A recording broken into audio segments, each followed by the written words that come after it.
Seriously, greed is massively strong. I need subs, send me donations and subs. Give me the money. Okay? I have a 10-year plan in a business degree. No budget can contain the money flowing from me. Because I'm a bender, fam. I be dropping these G's. They got nothing on me. They got nothing on me. Buying statues, leasing beamers. I'm the most prolific of the streamers. Engaging a young bitch. Then I leave her. Shout out to Derek who loves lemurs. I did nothing wrong. Maxed out 13 credit cards. Wasn't even trying hard. The pandemic buried it with money in the backyard. $500,000 fill time for an emergency. I got 2 big bills ready for scope leaving. What is the greatest donation? I'm crowdfunding. Wrote off my Xbox and PlayStation.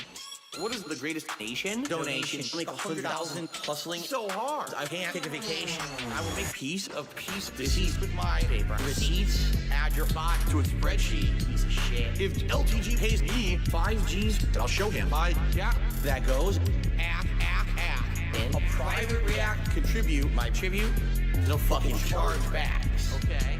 Seriously. What is the greatest donation? Dashing wanted in renting for tax evasion. What is the greatest donation? Evil winner. You owe me that bounty based on my calculation. And I paid for a very, very extravagantly expensive steak meal. The most expensive meal I've ever had in my life. I got the chair, the most expensive possible. This TV is pretty pricey, top of the line. I got paid for your stupidity. For your failed troll attempt, I made money. The most expensive vodka I've ever had was Grey Goose. Business class internet, the most expensive possible. I don't even want to tell you how much that was. That was the most expensive thing I bought. And that was exclusively supposed to be for this series. What am I going to do, play with a fucking gun? Bang, bang, bang, bang, bang, bang.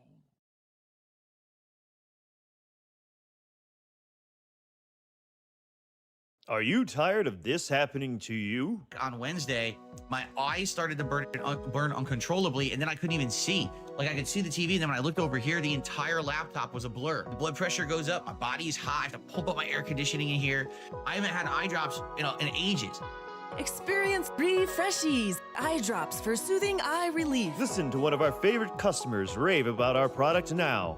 I have purchased eye drops. I actually have one here in the office that I will use when I need them if my eyes start to burn or wig out or have issues. Because some days here I'm just sitting here and I say, oh, my eyes, I'm gonna use this to lubricate my eyes and try to make them feel better.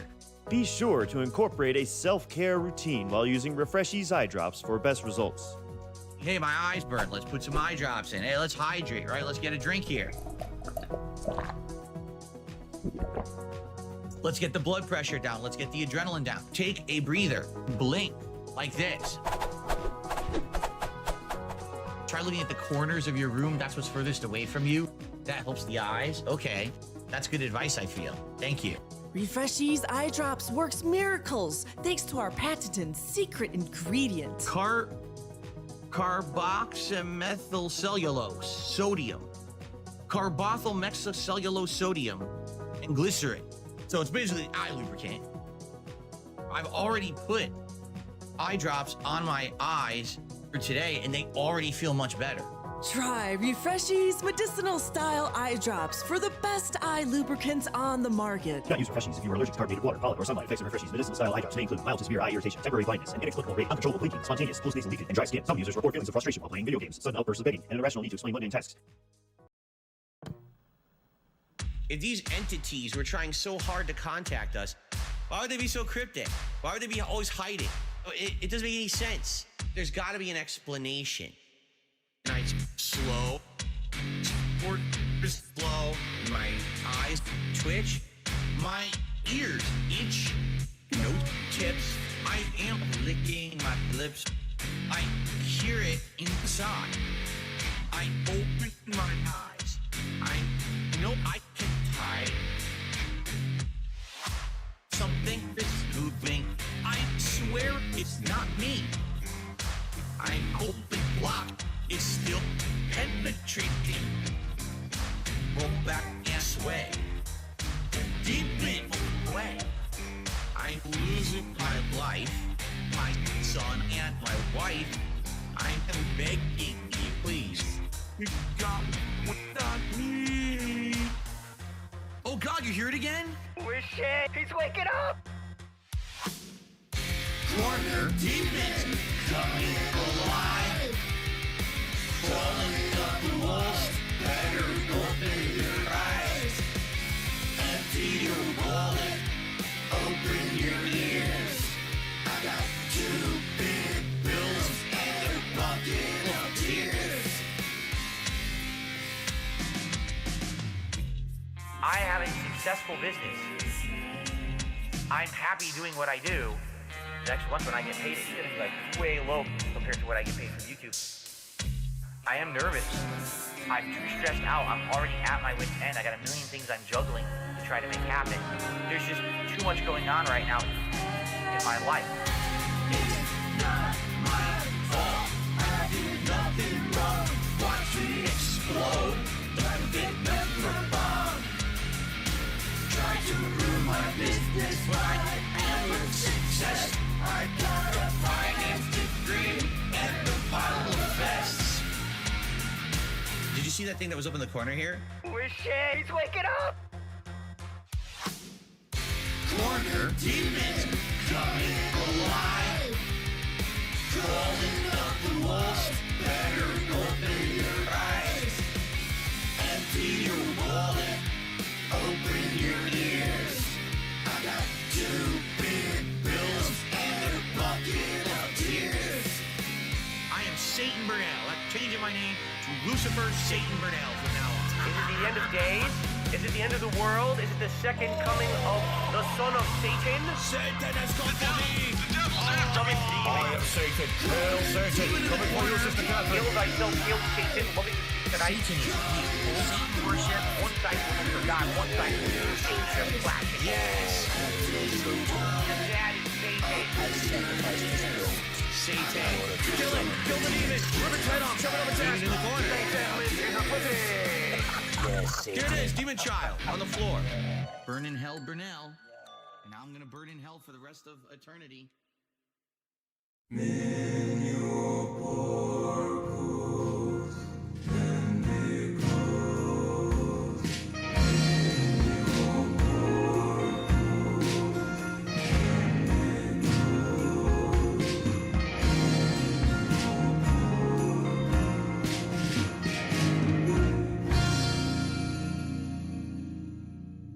And welcome to the Saturday morning Atlas stream as per scheduled always, except for last week, which, by the way, my motorcycle is done. I know you were all wondering, right, whether the work was done. It is, and I have to get it after the stream, so we got to be done sooner rather than later. You know what it is. We're gonna start, of course, before we talk about this stupid fucking guy, we're gonna talk about the Atlas segment and all the cool, fun things that I've been doing this week, because I know you're all just dying to know. You really care about my plants, which, by the way, I did pull off 2 jalapenos this week, and I ate one of them already, and hopefully we'll eat the other one soon. With a dinner of my choice, of course, and it was delicious. I understand why people do it now. Very rewarding and tasty, and bumped up the sloppy joes just a little bit. I'll tell you that for free. I also watched movies this week, even though I've been on record saying I don't watch film nor cinema. I did it anyway, and we watched Gangs of New York and The Menu, and I recommend both of those films. I thought they were really good. Gangs of New York has Daniel Day-Lewis in it, which is also the main character of There Will Be Blood. I didn't know that till I started watching, and he's a very good actor. At least in those 2 films that I've seen. I also broke down last week and bought the RimWorld DLC, and then allowed it to consume my entire life after I got home and off of work.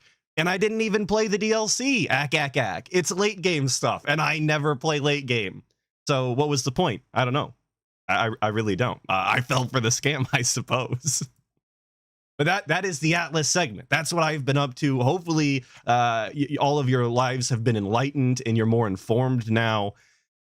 And unfortunately, we can move on to the main subject of today, which is, of course, the guy. It's always the guy. And he's back. If for some reason I'm your only source of DSP information, I'm your insight, he came back Saturday, immediately after I quit streaming.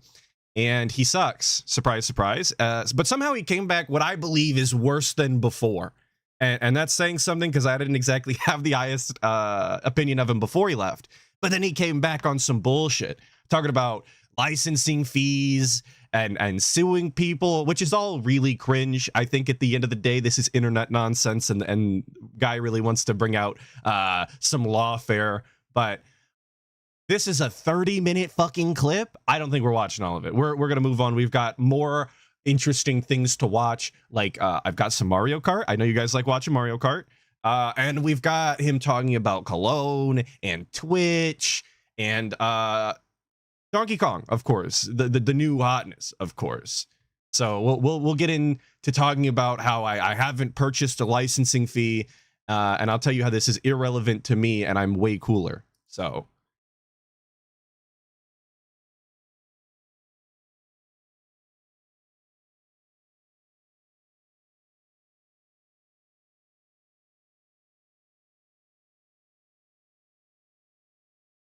It's muted. It's muted. LOL. I got it. No, it's fine. It's fine. My bad. I don't even know why it was muted. I see a bunch of active chatters who are having a good time, and I see absolutely no contributions. How about over on the Kick chat? Not a disaster stream. He's just begging. Some subs. You didn't miss anything. How about that? Come on. Let's get it going. Let's get some What's up, West Side? I'm glad you can make the stream. All right. All right. If I know anything about people or even audiences, is that they love when you clap at them and make demands. To suing his restreamers too. Are you guys doing a class action? No, Wings just copies everything I do. Wings watches me. Everyone knows it, and he copies all my ideas, and he does everything that I do because he wants to be successful. It's that simple. He's a copycat. Okay. And I think that shows you that DSP doesn't actually know anything about Wings or really any other lolcow, which I'm sure isn't a surprise. But if I recall correctly, and I'm not, a Wings aficionado by any means, but if I recall correctly, wasn't Wings one of the only lolcows to actually start taking a tithe from his detractors? At one point, he legitimately had troll channels paying him behind the scenes until somebody found out, and they were like, yeah, that's actually illegal. Isn't that what the case was? I swear I recall that being an arc. So, like, this isn't exactly a new concept, aside from actually suing. So here's the deal. But yeah, Wings is copying the guy, I've covered the stuff that I wanted to talk about today in this first half hour. And corpses and curses... Said for the two, thank you so much, by the way. Wings copies him, but Phil copies PPP. Yeah, and I don't know why we're trying to act like we're better than Wings, like we have all of our own original ideas or whatever, when we're all just, they're all just doing the same grift to try and stay relevant and make as much money as possible because they're incapable of doing anything else. But, it's lolcow stuff. This show now is in the hands of you, the viewers. If you guys want to chat a lot, if you have good questions, good conversation, things to talk about, we can have this go the full length. But if you guys want to end it early, we could do that too. The power is yours, as Captain Planet would say. So if you tag me in the chat, we'll talk. We'll have some conversation. If you do a contribution, I'll do a shout out. All right. Let's get some subs over on Kick because we already had super chats. And I'm sorry. We got to get through the. We got to get through the beg, you guys. Subs. Stop. It's imperative to the story, of course. And then let's see what you guys want to do. Here on stream today, okay? So we are at 174.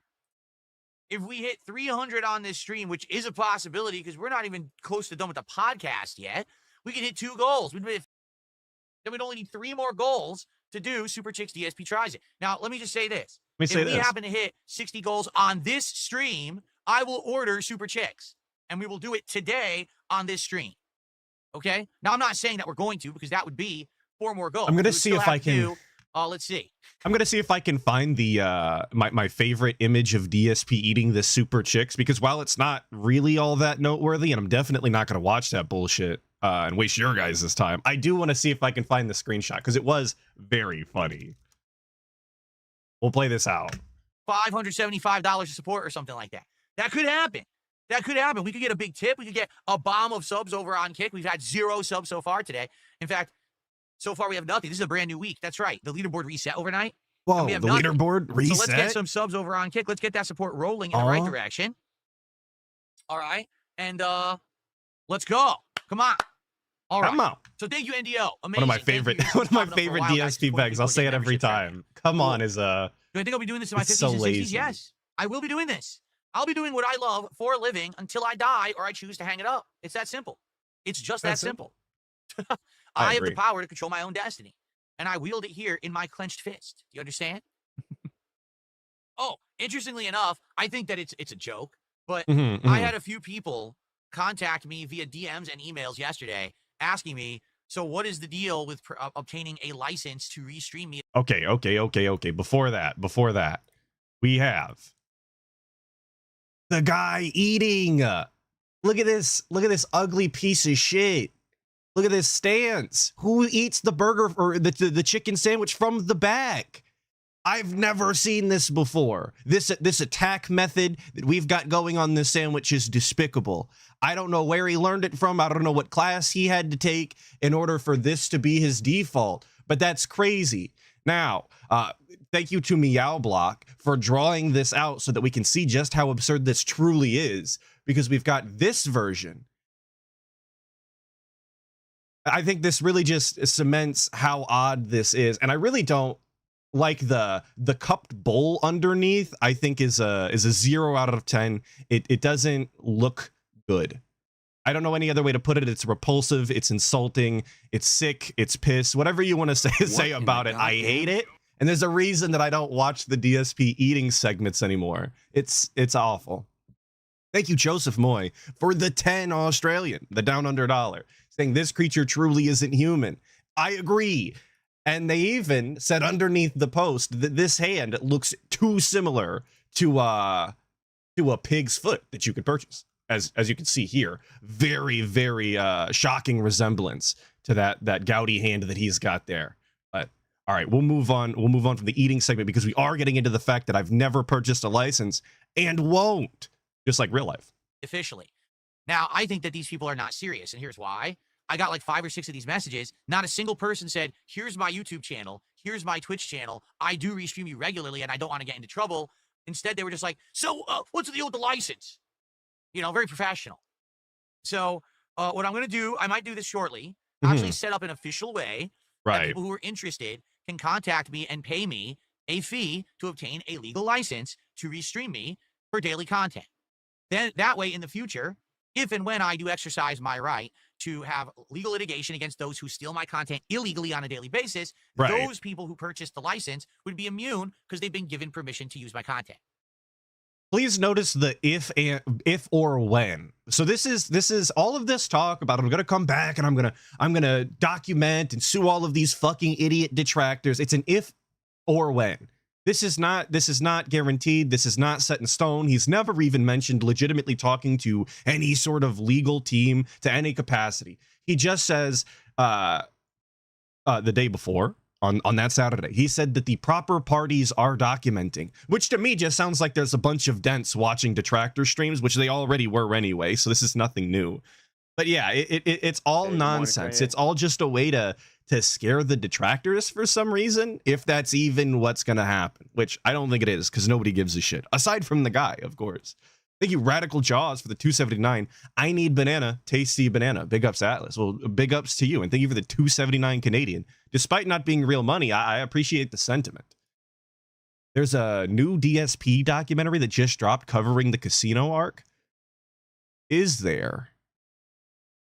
I did not know about that. So I need to work on that. I'm not tapped in. I'm in fact tapped out due to RimWorld. So I guess I'll have to look for it. Thank you for the information. And Vaporware 336 for the 19 months. Thank you so much for 19 months. That's a lot. Saying I'll be doing this in my 50s and 60s might be the most pathetic thing he has ever said. Very chimeric or homunculus-like behavior. Tomato bless +1. Well, thank you for the tomato blessing. I appreciate that. And that him saying that he's going to do this into his 50s and 60s is absolutely pathetic. It's sad if it were anybody other than DSP. I don't know a different way to put it. I don't know what chimeric nor homunculus-like behavior actually means in this context, but I appreciate the vocabulary nonetheless. Very cool. Because to be honest, I didn't think that anyone was going to care but a bunch of people did contact me. But again, I don't think that they're real. I think they're just like, you know, people messing around because no one said, hey, so by the way, I am so-and-so, who you probably know. I'm one of your detractors, and I restream your content daily. But Why would actually, they I open think like it's that? fair that I would pay you a fee to do it because I make a lot of money doing it. So what's the deal with that? Like, no one actually reached out to me like that. Why would they open like that? In all honesty, he said anybody that actually watches the guy and detracts on him knows that he apparently doesn't watch any of these detractors, and all of them are stupid, and he doesn't care about them, and they don't even show up in his feed anymore. So why would they open with, here's my channel, you might know who I am, I detract on you every day? Well, that seems like a weird opening for somebody who's already stated that they don't know anything. Just an odd expectation given the parameters that he set. But Instead sure. like, hey, so how do I do it? Like, what? No. Because to be honest, to officially grant any license, I would have to know that information. I'd have to know your name. I'd have to know your channel. I'd have to know all your legal information to be sure that all your bases are covered, you know? Right. And that's one of the main reasons, if you, aside from giving the guy money, because that's the biggest main reason, but another very large reason why this licensing thing should never happen, and anybody that is willing to do this is absolutely fuck stupid. You're going to give the guy your docs information so that you can restream him on a regular basis? Are you fucking dumb? It's such a convoluted and asinine thing to do on the internet, and he has to know that. He's the person that'll tell his own audience that you should make new accounts and never link your real name and use a different name if you're going to interact with him. But he expects you to give him your real email, your real name, your real fucking PayPal or card number or whatever the fuck so that he can get money. Come on, man. That's so goddamn stupid. You would legitimately have to be mentally handicapped in order for that to be a viable strategy for you. Come on now. Thank you, Manga Cade Niru. That's how I'm pronouncing it. For the 20 SCK. I really appreciate it. Saying legal mindset confirmed Phil emailed him. Well, Phil can email whatever YouTube lawyer he would like. I don't know that he's going to get YouTube lawyer representation. I genuinely think he would have a better time messaging real lawyers in real life. But hey, I did see that. I did see that clip. So I guess I was talking out of my ass then. Thank you for correcting me. I forgot. And thank you for the 20 SEK.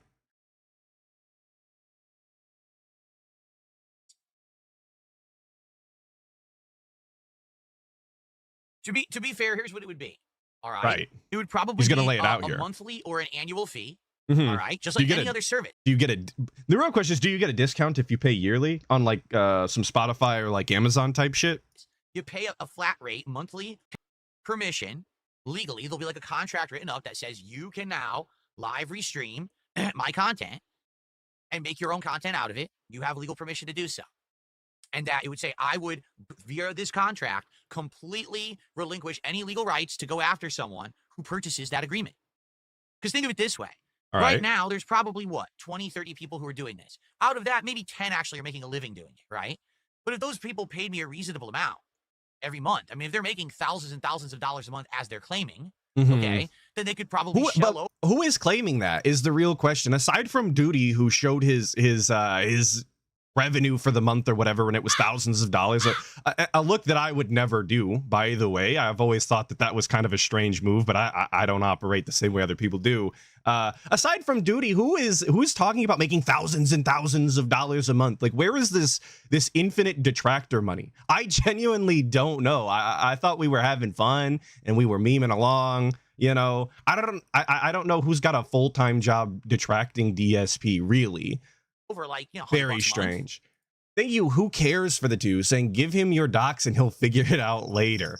Right, exactly. And that sounds like a real plan to me. I can get behind that. Of course. Thank you. Who cares for the two? So if there's 10, 20 people doing that and they all pay me and I'm making a couple thousand a month doing it, then why would I care? Go for it. Right? And that this example that he's laid out here, he says there's 20 people doing it and 10 of them are making good money. They pay the fee. What about the 10 other people that aren't paying the fee because they don't make good money? Are they still allowed to stream? Do they not make the cut? Like, I'm just again confused on the rule set we're laying forth, the parameters that are being defined here. I would need I'd need a little more concrete information if I was ever gonna sign my docs over, but and you're only making a it'll living never because of happen. me. So there you go. But again, I haven't really worked it out yet because I'm in the early stages of everything. I announced yesterday that as of yesterday, I officially have certain parties tracking all of the detractor content. They are now checking who's live restreaming, who's actually doing stuff after the fact, transformatively, because that Right. stuff's fine. That's us. That's us. See, that's us. I would never have to pay. We do it after the fact. We only do it Saturday morning when I have free time. That's real as shit. Thank you, busy schedule, for saving me from the licensing fee, I guess. With someone making a transformative work of me. If it's defamatory, yeah, there's a problem there. But transformative versus actually live rebroadcasting without permission, without giving the creator a chance to have their content digested and make money first, that's illegal. You have to give a chance for the original broadcast to go first before you can then try to rebroadcast. It's not legal to do that. You understand? Once again, just asking for the rule set on that is like having a minute's worth of skip juice, at like the technicality there where you're not literally restreaming him live. Is it 10 minutes worth of skip juice? Does he have to close the stream first? Like I'm just confused on the rules, and he's really not explaining it to me. John Doe asking me if I think that the 2 minutes and 20 seconds that he was silently reading an email on stream, if that was legal mindset, gently explaining to him why he's dented and his lawsuit won't work. I just saw that clip this morning, probably about 10 minutes before I started the stream. I have no idea what it was. I didn't put any thought into it. I don't really even have a Theo theory on it right now. I need time to formulate, obviously. Dan, so it's an interesting all idea, of this though. Is now being tracked. I might steal day it. by day, hour by hour, and all this evidence will be used in the future. So there you have it. There you have it. Do I really want to do business with these guys? Listen, Toe Tickler Timmy, it's this simple. You can't change people's behavior, but the thing is, instead of just saying, I'm staunchly against it, I don't want anyone to do it, they're going to do it anyway. So instead, make it so that at least if it's going to happen, that I benefit from it, right? I can't stop them from making the content, but I can actually tell them, hey, if you want to do it, you got to pay. But he could stop them from making the them being us, the detractors. He could stop people from making the content by just being a better person, being less annoying, actually being good at video games, not lashing out at his audience, actually talking during his podcast pre-stream thing that he does. There's a million ways you could make the detractor content stop, and all of it would just revolve around him making better content. But instead, he'd rather come up with some convoluted lawfare way in order to try and extract more money out of this. It just seems so backwards and like more effort on his behalf. But that's just the guy for you, the most convoluted way to do everything, and then being upset when it doesn't work out. It's just the way it's the way he moves. He's a smooth operator like that. And big up Axel the Donkey 81 for the one gifted that went to Dean Laliette. Very cool. I'm sure Dean appreciates it, of course. Exactly. Here's what I just said. There's nothing wrong with I getting think he paid went something you're Vega doing for the anyway. raid. Exactly right. Very cool. Only now they would have protection that I would never go and try to get them for doing it later on in a court of law. All of your kids in the chat. I appreciate it. And I think that's only fair. You're already making so much off of me. You literally, this week when I was gone, was Right. 100% legal evidence that Right. without me, they have no content. Because they had nothing. They had absolutely nothing to do. They were bored. Wasn't ALT live like every fucking day? I know that we streamed on Saturday just the same. We watched This Is How You Don't Play. I mean, that's something we used to do all the time. So I'm confused as to who wasn't making content.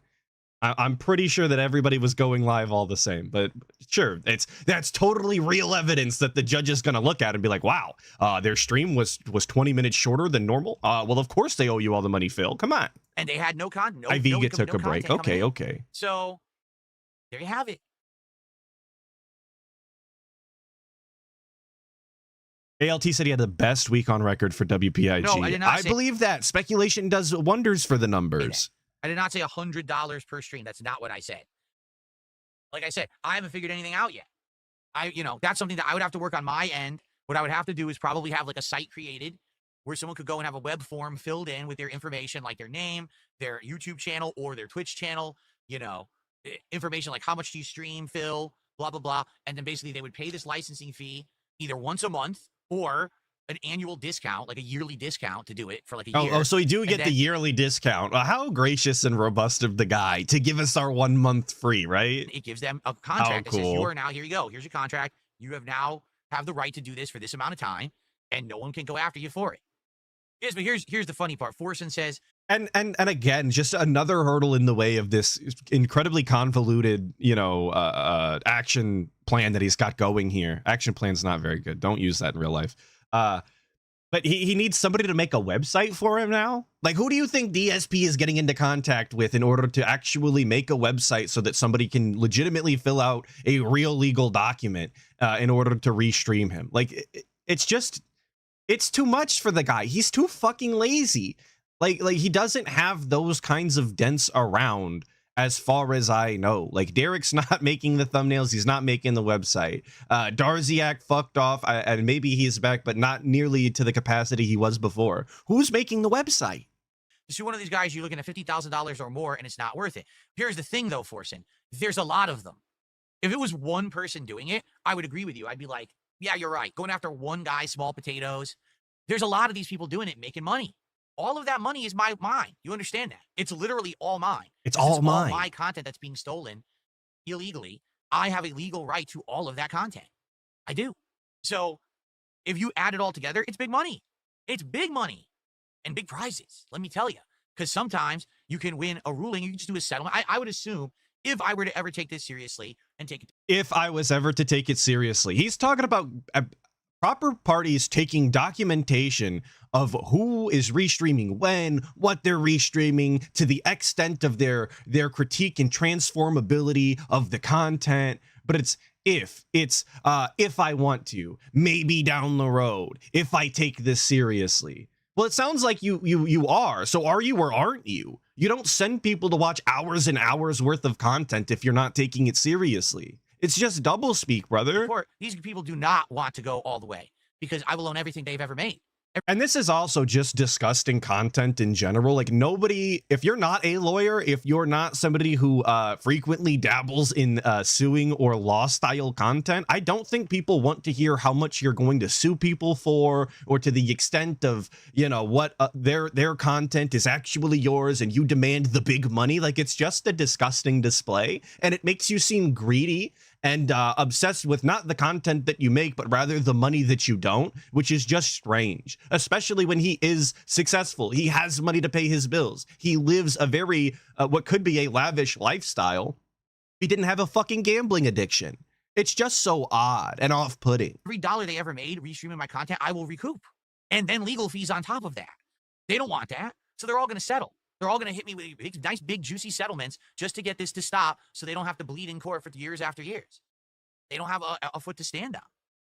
They don't have a foot to stand on. I don't think YouTube will demonetize any detractors on July 15th. All YouTube ever does is they have rules, and then they very, very selectively enforce the rules. If there's a big stink about something, sometimes they'll enforce the rules. Other times, they'll completely ignore rules. It's really stupid, all right? So Jordan Fadeaway with the 2 saying the fact that H3H3 video gaslit him into this is hilarious. I agree, and I thought it was really comical, his reaction when people told him that H3 dropped the lawsuit at one point, which I haven't been keeping up on that the way that I was before. I don't even know if that's true. But when they told him that, the look on his face, the sudden shift in his tone, well, I don't even know about that, but I'm going to continue anyway. It was just very funny. Like, he didn't expect that to happen. I think that he expected to ride that a little more once it went through, and for it to not, or potentially not, like I said, very funny. So what it is, they already have a policy, and that policy says you cannot upload what they consider to be spam content, regurgitated content, non-original content. What does that mean? Literally copying someone else's content and re-uploading it to your channel, live restreaming someone else. It's already not allowed on YouTube. The thing is, YouTube doesn't enforce it. People have been reported a million times. YouTube doesn't enforce any of it.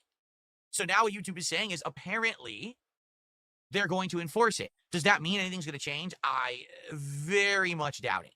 Very, very much doubt it. And you guys have already said it in chat, and it's been said a million times before, but I'll say it again. DSP asking for YouTube to actually enforce the policies and guidelines that they have on the website is the worst outcome for him. He's the first person getting banned.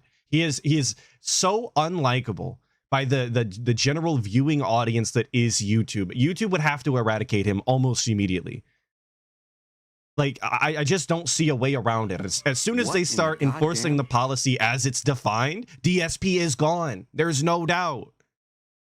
Thank you, Pope Super Kame Jizzler for the 5, saying he doesn't own the rights to the games he streams. He could only What sue in for the the goddamn- podcast, and he doesn't have his content in with the Library of Congress. True. That is something that Ethan Klein exclusively did for his purposes. I don't know if that's an absolute requirement. I'm not a lawyer myself. I think the whole thing's pretty lame, but I believe that H3 is probably more informed on the proper channels that he would have to go through. He is Jewish, after all. And thank you, Naoto Ronan, for the 5, saying the one who would settle out of court would be Phil. He doesn't make enough money to be tied up in courts for years. He thinks he's so tough. I agree. Like I said, he's not only do I think that he doesn't have the money and he doesn't have the time in order to be in courts in and out for extended periods of time, but he's just too fucking lazy, dude. Why would he do all of that when he can just continue to make the amount of money he does every day, which is quite a bit of money, mind you, and do nothing? Why would he even take that responsibility up? It just doesn't make any sort of sense for as lazy as he is.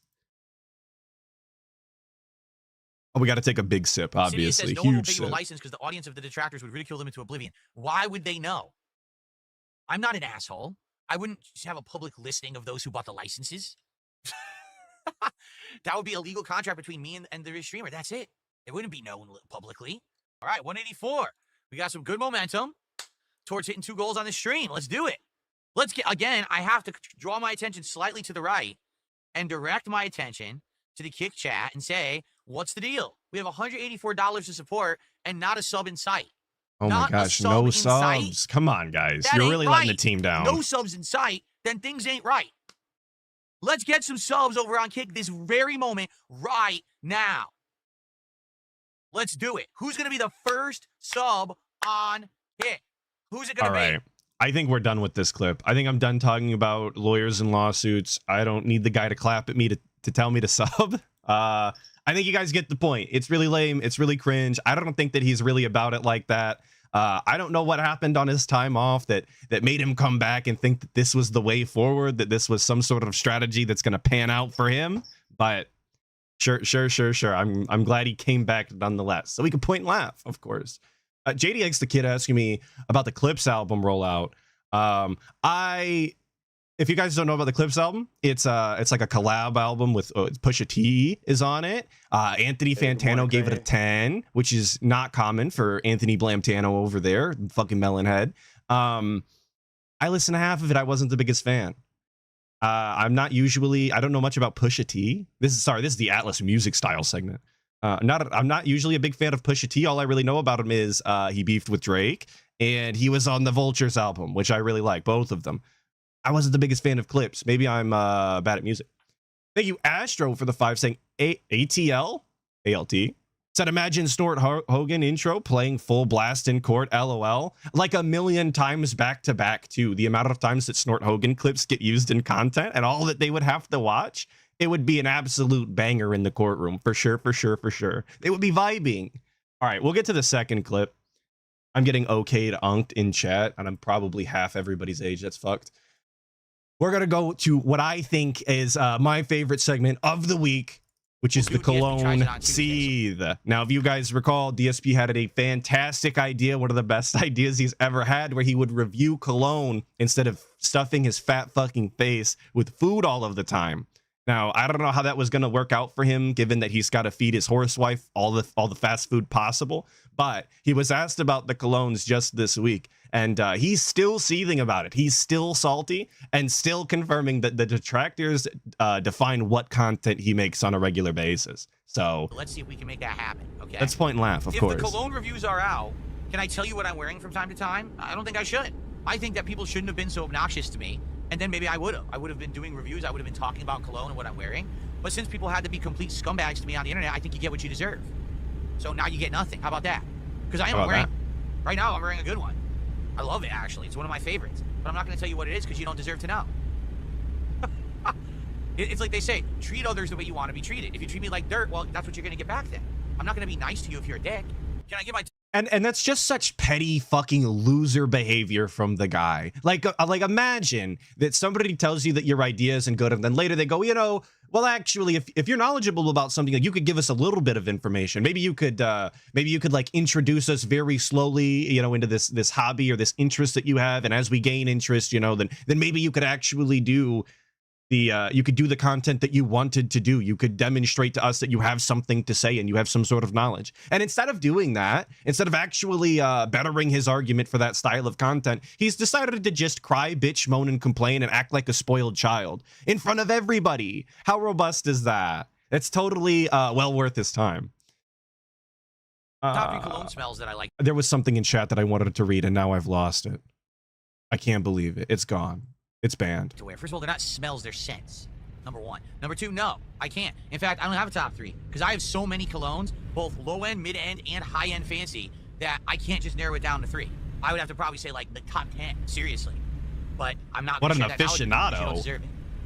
Yeah, you guys don't deserve my cologne knowledge. I can't even pick a top 3. I got to pick a top 10. I got so many. And I found the thing that I wanted to read, which was Ardnet saying he wanted to write his colognes off as a business expense, which I didn't even think about before seeing it in a comment recently. But that's absolutely 100%, I believe, the grift that he was going for. And given how much cologne he's, you know, stating that he has at this point right now in this clip, I'm going to put this together. Follow me for a second. Somewhere on Twitter, I read, I believe it was a duty stream tweet, that Kat has some sort of like Sephora subscription that shows up to the house. You know, you guys know the picture of the door that happened with the packages. Somewhere in there, I read that Kat had a Sephora subscription that obviously is not a very good thing to have. That's very like shopping channel-esque behavior. I wonder if DSP has something similar with cologne. I wonder if he, you know, has some sort of monthly whatever that sends him a bottle or two, and he's like picking and choosing, because his mom had an issue with shopping channel shit. She would buy that kind of thing. I don't know what a QVC meal is, but you get what I'm saying. I wonder if they both have this weird monthly subscription shopping problem that I just can't, I would never condone, but is definitely along the guy's behavior. Because you don't deserve it. You guys are saying Scentbird. Is that the subscription service? I don't even know, dude. I wear the colognes my girl gets me, and they smell good. I'm a petty bitch. No, I'm not a petty bitch. I just like torturing insignificant shitbags on the internet who think that they can actually like treat me poorly. No, you get nothing. You can go fuck yourself. And the thing is, I know that I'm digging into you every time I say that because you want it badly, or you wouldn't keep asking for it. And I'm just never going to give you what you want because you don't deserve it because you were a scumbag. So there you go.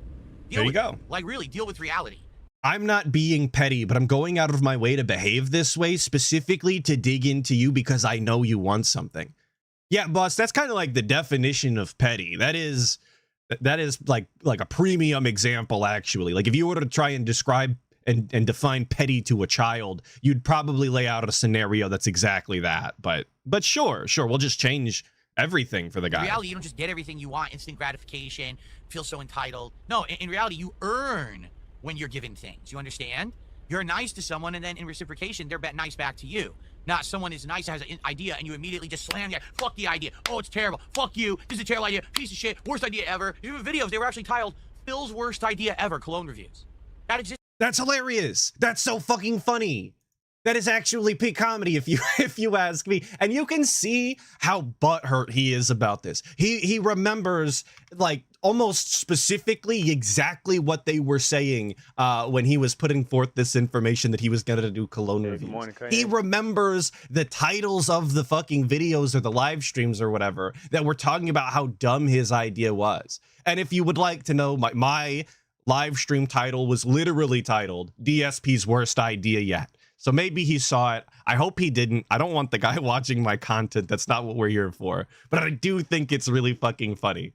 And also, I've seen it in chat. Where did it go? I want to give credit.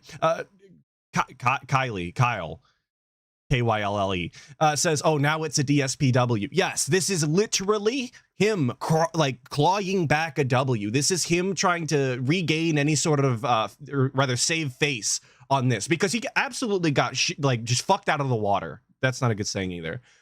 He got blown out of the water on this. He is so pissed he couldn't do this type of content that he really thought was a good idea, that now we have to be petty. Now we have to dunk on the detractors and all of the people that said it wasn't a good idea. That way we can feel a little bit better about not being able to do the content we wanted to do, because we're not grown-ups, of course. It's on YouTube. I'm not shitting you. Well, if it's my worst idea ever, why are people asking me for it on a daily basis? Exactly. So fuck off. You're not getting it. Making hate watchers and detractors mad. Well, here's the thing, right? If they're just so dumb, and this is what I said at the time. If I have an idea, let's say for example, you actually do think that an idea that I had is really bad, and it's not going to work out, and no one's going to like it. So if that's the case, that you don't like me, right? Then why on earth would you crap on the idea and say, "Oh, don't do it"? Instead, goad me on. Say that's a good idea, because then I'll do it, and then you'll have content to make fun of. Instead, these morons made all these videos and hateful content about it, saying it was the worst idea ever and everything. So I said that I'm not doing it. Ever since they're like, well, and this is just him fundamentally not understanding like what detracting really is. Like, you have to sit through the content. If you're gonna make fun of the DSP and you're gonna do these streams, you're gonna make videos or whatever the fuck the case is gonna be, you have to watch the content. And unfortunately, some of the DSP content is more unwatchable than the rest of it. None of it's really enjoyable, but you know there's varying degrees to it. Detractors saying that this is the worst idea ever is kind of an indication that they just will not watch it. They don't want to see it. So by him saying, "Oh, I'm never going to do this. I'm not going to give you the benefit, you know, I'm not going to concede and do this, do that." You're only doing exactly what I wanted personally. I don't want to see the Cologne reviews. Every review he does is fucking garbage. He can't describe anything. He doesn't know anything about the topics that he discusses, even video games, which he's been playing for fucking decades now, right? What does he know about Cologne that I can't garner from talking or watching to somebody else? Or, Jesus, talking to somebody else or watching somebody else. It would just be useless content. And I'm not exactly a Cologne aficionado either, and I really don't think that any other detractor is either. It would have just been bad content. This is a huge detractor W. No matter how he tries to spin it, no detractor wanted to watch this. And I don't think any of the trolls did either. Are you gonna do it? No. Why would I, stupid? Like, you're the reason why I'm not doing it, because you're that dumb. Anyway, okay. All right, so that was the Cologne seethe. Obviously, he's still salty about it. He is not making the content now, despite being asked for it specifically, simply to felt the detractors. So, like I said, just know that all of your efforts in the comment sections, or in the chats, or in the videos that videos and streams you make, all of those still determine DSP's content. As much as he'll say that it doesn't, he doesn't care about this. He does whatever he wants. He's his own boss. He's still making decisions based off of what all of these people are saying online that don't like him, which I think is just fantastic. You really just can't take the lol cow out of him. He'll never get it. But that takes us into our next seethe segment, which is the Twitch seethe, because despite it being actual years since DSP's been on Twitch or had to deal with them at all, he's still upset to this day that they kicked him off for what he believes is nonsense. Let's beat those right now. The old mailman did a $5 super chat and asked, "Would you consider simul streaming on Twitch again? Pros and cons. Thanks for the show." Well, here's the thing. Why did I leave Twitch? There's two main reasons why I left Twitch. After streaming on Twitch for 5 years, Twitch overnight, without any warning, removed my partner status. When I asked them why, because they gave me no reason when they did, they responded claiming that I had used hateful speech. When I said, "What hateful speech are you talking about? Because I'm not a racist and I don't use hate speech," they said they don't have to tell me, but I'm welcome to reapply in a year to get my partnership back. To which I said, "What's the..." For the record, DSP did say hateful slurs. Whether he meant to or not, his marble mouth did say hateful slurs. Now, I don't think that he should have been banned for it. I've been on record saying that before. I think that literally could have happened to anyone if you marble mouth hard enough. It just comes with the territory of speaking faster than your brain works. And DSP's got a lot of air time. A lot of it is dead air time, but he does still have a lot of, time where he's talking. So, but it's true nonetheless. He said the hateful slurs. You can go, there's a million clips of it. If he really wanted to be informed on whether or not he said it, all he would have to do is go and watch them. But point, if you don't tell me what I do wrong, I could never improve my conduct. Therefore, there's no reason for me to ever reapply, because I could just easily be making the same mistake, and you're too ignorant to know that, apparently.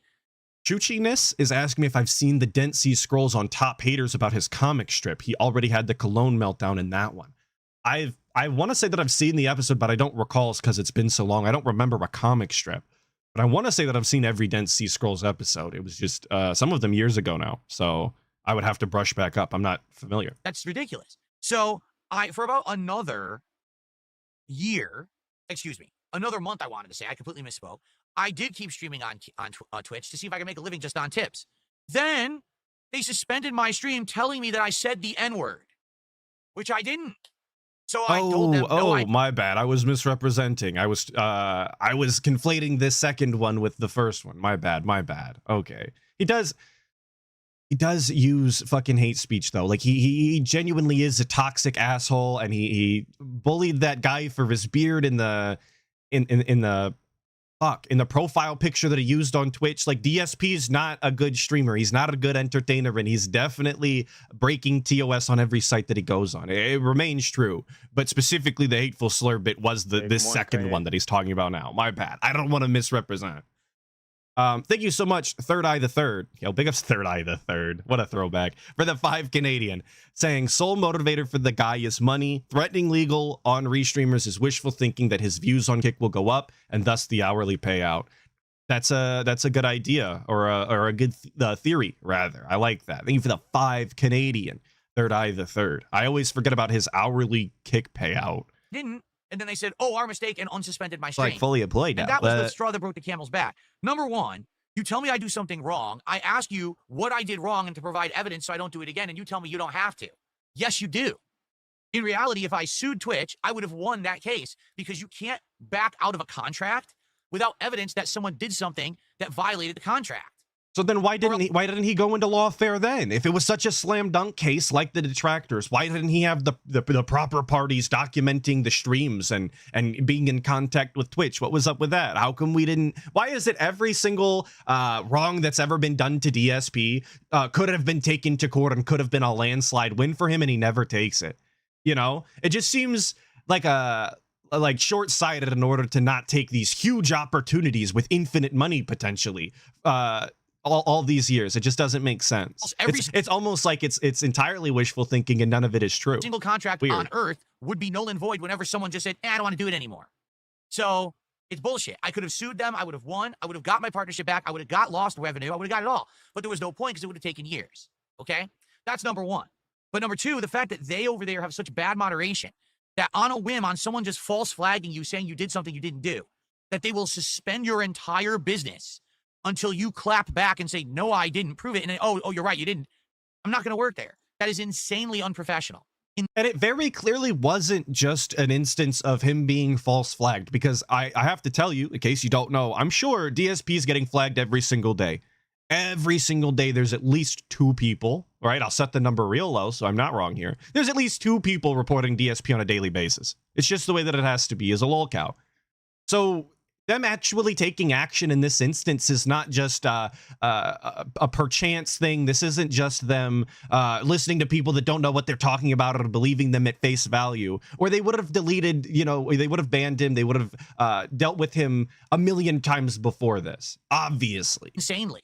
All right. So I have been streaming on YouTube now for over 4 years. I've never had a single issue like that. I have been streaming on Kick since the fall. I haven't had a single issue on Kick whatsoever. So why is it I can stream on YouTube and Kick with no problems, but only on Twitch there's an issue? It sounds like the issue's not with me. It sounds like the issue's with their fucked up business and the fact that they have fake ass moderators that are volunteers that are fucking pimple-faced nerds and kids that don't know what the fuck they're doing, and the fact that they're completely unprofessional. That's most websites enforcing most of their terms of service. Again, like, I don't know how new DSP is to the internet. I don't think so. Like, he's not. I've seen evidence of it.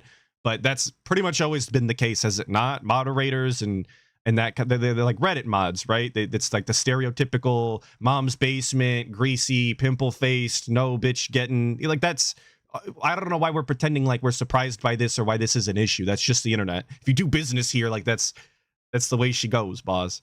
Thank you, Naoto Ronan, for the 5, saying it says in the terms they can remove you from the partner program at any time. This shows Phil doesn't read any contracts or any other legal documents. Well, he stated as much when it came to the machinima contract as well, that he didn't read it and he just signed it expecting a second contract to come through. If I recall the lore correctly, he expected a second contract to come through, which he did intend on reading, but it never came because he already signed a contract.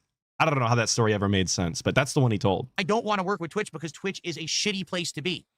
They have absolutely bad attitudes towards certain kinds of content, which makes no sense. That's true. They actually promote bad actors and let them get all of the attention and favoritism while others get treated like dirt. They can kiss my fucking ass. I'm never going back to— Well, I agree. Razor Sharp putting it correctly. Twitch does suck. He ain't wrong, but he's not addressing that he got departnered for toxic conduct because it's convenient to not mention that part. Well, of course, I don't like Twitch. I don't like the way that they operate. I don't really like any of the streamers that are on there neither. I don't like the community that they've built over there. I don't like the cut that they give to their their content creators. I don't personally like them, but that doesn't make DSP right either.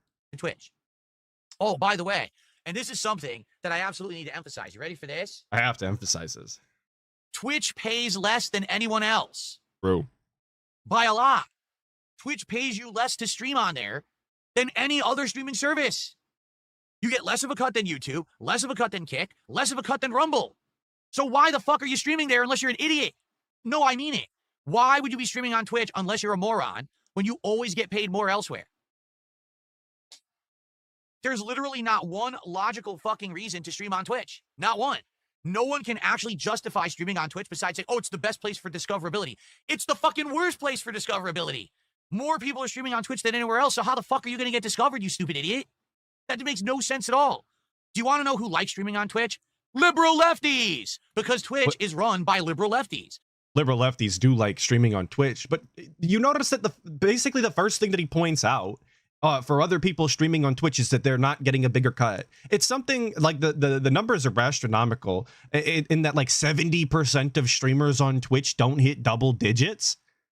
Those people don't care about what cut they're making because they were never making a cut. They're just streaming to the website. They're having fun because it's an entertaining hobby that they have, that they were going to be playing video games anyway. So I'm just confused as to who he really thinks that he's talking to here. I don't get it. Who protect liberal. And anybody that is actually making any sort of money on Twitch is far more business savvy than the guy. You don't have to look further than how he operates on his own business.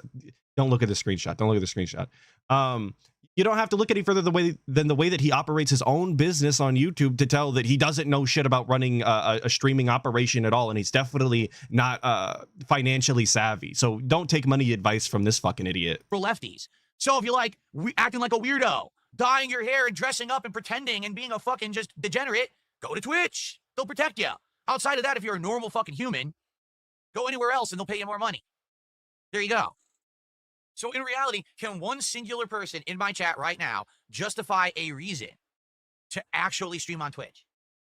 What would be the reason to actually stream on Twitch? Twitch has a lot of neat like chat interactions and rewards and emotes and stuff. I do have to say, I always enjoyed that about Twitch. The I don't know how to put it. You could do the penny points, of course. I just love penny points so much. Come on. Right? What would be the point? Everyone says no. Do I remember when DSP was on Twitch and he said people that go to YouTube are sissies and homos? I don't remember specifically, but that sounds like something he would say. And the like. I mean, it doesn't have super chats, or I should say cheers right now, but it's getting there, right? Hey, good morning, Kanye. An extended audience base, and that's about it. Exactly, right? Like, yeah, if you want to say, oh, I'm literally streaming to everywhere, but outside of that, there's no point. You get nothing. There's no benefit from being over there. You get paid less. You get moderated to. Okay, so from aside from the things that they just mentioned, there's no positives, you guys, except for those things that were just listed. Ignore that part. Let me run you down the negatives again, please, in case you missed those. Thank you, Chinatown Scrub, for the 5, saying I'm fairly certain that the guy doesn't understand doing things for fun anymore. I agree. I don't even know what he does for fun aside from pull Hogan's. He does do that for fun. He doesn't do that for money anymore, but he tried. He definitely tried. Out of crazy reasons for no fucking reason. They're completely unprofessional of a company. They suck shit. I'm not going back to them. They can kiss my fucking ass. You're right. He drinks. Penitentian is right. He drinks for fun. That's true. All right, so that was the Twitch seethe, because years after everything has been said and done, he is still salty as shit about his own wrongdoing and not understanding of something. Now, we're going to move on to, we're a little out of chronological order, which is weird for me, but we're going to move on to the pre-stream from yesterday, because I could not believe what I was hearing on his Nintendo take. Now, I know DSP's not a very big Nintendo fan as it is. He blames it on his audience, but the reality is they just don't pay him, and therefore he doesn't like the games either, and he still holds a grudge for all of the copyright strike stuff back in the day on YouTube. He says that he doesn't, but you know how the guy is. He holds grudges over everything. So we're going to listen to DSP crashing out on Nintendo. Big up Snort Hogan, of course. All of these clips are from Snort Hogan today. Snort, Hogan. Hey, good morning, Kanye.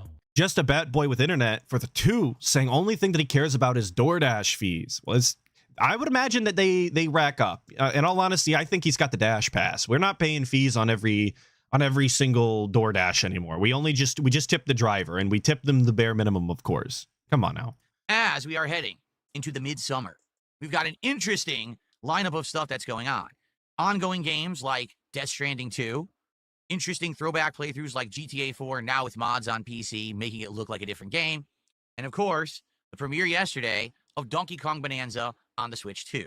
And so, I like the fact that we have so much variety, okay? But, being that the Switch 2 was so hyped when it came out back in June, and the fact that the console only had one game. That's right. It really. And I feel like he's already misrepresenting the situation here, because I personally don't know anybody that was that hyped for the Switch 2. Like, I know it was a big deal. They did the pressers, and they showed off the console, and I know that people played Mario Kart World, obviously a very normie-friendly game, but I don't know that the Switch 2 was the hypest console, to ever exist. I don't know that they went out of their way and marketed it out the ass, and you saw billboards everywhere. Like gaming used to do that. I don't think they did that for the Switch 2, at least not where I live, not to the people that I talk to, Really only had one game. Sorry, but that's just the truth. It didn't have a great launch lineup. It had Mario Kart World. Every other game that came out for Switch 2 was already available on another platform and was just a port. So, with that being said, the last month and a half have been interesting, as people have played a lot of Mario Kart and gotten to the conclusion that it's just not that good. If you actually take a look at the online multiplayer community, not too happy with the game. They basically feel like the game is just a gimmick of who can swap around items to basically come from last place to first at the last moment every race, that the actual skill of the driver doesn't really matter. It's more about item use, which is really sad. And hasn't that always been the case for Mario? Like, if we're being honest and legitimate about Mario Kart, hasn't that always kind of been the case? Like, you could have always been middle of the pack or second or third, and then just used an item to get into first at the last moment. That is probably the way to play Mario Kart if you're trying to metagame. But I don't think that most people play that way. They usually play for fun, and they probably don't even play online. I myself have played many a Mario Kart and have never played Mario Kart online, because that's not what I'm there for. I like to beat the NPCs. I like to do the circuits. I like to play with different characters and set times. I'm not there for the multiplayer. So I don't know who he's talking to that has decided that this was a ripoff or a scam or whatever, but I think that they've poisoned his brain. Sadly. Yeah, well, you play with friends, Patterson, you're right. Mario Kart is definitely a play with friends, not online style game. You're right. Mario Kart World, it's just not a lot of content. It's 3 hours of content, and you've seen the entirety of the game, including the unlockable secret stages. The online matchmaking is not very good. The online circuits don't exist. I didn't even know that strategy had. Sorry to interrupt, but I didn't even know the strategy had a name. It's called bagging, where you don't take first and then you come up, at the later rounds of the race, later laps as they call them. Going on and on. I didn't even know that. So with all of these criticisms of Mario Kart World, people have been fiending for another reason to play their Switch 2s, especially because everyone spent almost $500 on this thing just a little over a month ago, so they want to feel like the investment was worth it. And so, yesterday, Donkey Kong Bonanza released. I've already made an entire dedicated video about this game, okay? But rather than go through in painstaking detail all of the stuff that I said in that video, what I want to do today is I just want to kind of summarize quickly some of the points I made Okay, so for context, he says that he's going to summarize quickly. This clip is 52 minutes long. Just to set the expectation here. There's nothing quick about this. And now that I've slept on it, It is sped I up think though, that so maybe it my won't actually opinions take have 52 changed minutes. a little bit. Well, it And- probably and will, to give you a but little that's because preview I'm here, talking. I just want to know what happened to Nintendo. Really? Like, I can think back to a time when, at any given moment, Nintendo would come out with one of their first-party titles, and it would be jaw-dropping. Oh my goodness. The graphics, the gameplay, riveting stuff, original concepts, things that would be like first-time experiences. Right. Knock your socks right off, and you'd be like, wow, this is a memorable moment. Now, not every game on a Nintendo console was like that. A lot of times, it's a lot of third-party shovelware that really is what's shoved out. But whenever it was a first-party game, you kind of knew that's the studio that I could rely on to, I'm going to go spend my hard-earned money, and I'm going to get a very unique experience. Now, it wouldn't always... Wait, but that isn't true either, though, because there's tons of first-party Nintendo games that aren't necessarily going to be enjoyable for everyone. Like, who's geeked out about Mario Tennis when it comes out, which they do frequently, or Mario Strikers? Like, I know it has fans, Hey, good but morning, Kanye. let's not pretend like Nintendo just makes games that are absolutely fucking bangers, you know? Okay, I'm seeing me and Yo's in chat now as I talk shit about Mario Tennis or Strikers or Mario 3D Golf or whatever the fuck. Come on now. Let's be reasonable here. Thank you, Radical Jaws, for the 279 Canadian. This is the 20th What Happened to Nintendo rant. I believe that. I believe that it would even be higher at this point. After all of the, if you consider all of the amiibo rants we've gotten throughout the years, I believe this is higher than 20. But you're probably right. Radical Jaws, thank you for the 279 Canadian. be the most lengthy experience, okay, to be honest. A lot of these first-party Nintendo games end up being around 10 to 20 hours long. I can't get Unk status for not liking old Mario games. That's not how Unk status works. Well, at least It's you would literally feel like because you're I wasn't getting bang for alive. your buck. That's the opposite of time you're Unk. spending in the game is worthwhile and meaningful. But now we got 2 games for the Switch 2 so far, and I hate to say it, we have 2 completely different experiences that, for me, at this point, are pretty disappointing. I don't want to say that. You know, it was a hard time getting my Switch 2. They're going to change Act the King to Unk and Unk in the evening, I swear. But when I look at the 2 games available for it, we got one game that literally was done in 3 hours. Okay? Or we got a game that seems like it has an insane amount of content, but it's so samey and repetitive, you get bored in 3 hours. So what's worse? The game that has no content or the game that's boring? Mario Kart has more characters and like kart variations, I believe, than any other Mario Kart before it. Does it not? What in the What do you mean goddamn- it only has 3 hours worth of content? Like, genuinely, what does that mean? Also, it has infinite content if you actually play video games for fun or have friends or, you know, either of those things. But sure, only 3 hours worth of content. Thank you, One Testicle Man, for the 2000 Huff. The problem with Mario Kart is that YouTubers created tech guides on day one so the brainless noob button pushers can pattern play and use lag switch to mash What on in the the lag goddamn- spike to abuse the rollback netcode. For real. Now that sounds true and honest and based, so I'm going to take that as gospel and run with it. Mario Kart is actually terrible. I've changed my mind, you guys. I've been convinced. Thank you, One Testicle Man. And UNFW for the 5, saying DSP's mood is directly tied to how much money he makes. If he hits his goals, we would be getting the game is great rant. Oh, absolutely. And that's exactly what we had for a brief amount of time with Mario Kart, is the game isn't very good, but the knockout mode is actually fantastic, you guys. And we're going to keep playing it because you guys seem to enjoy it. We're hitting the goals, and I like this mode. It's super fun.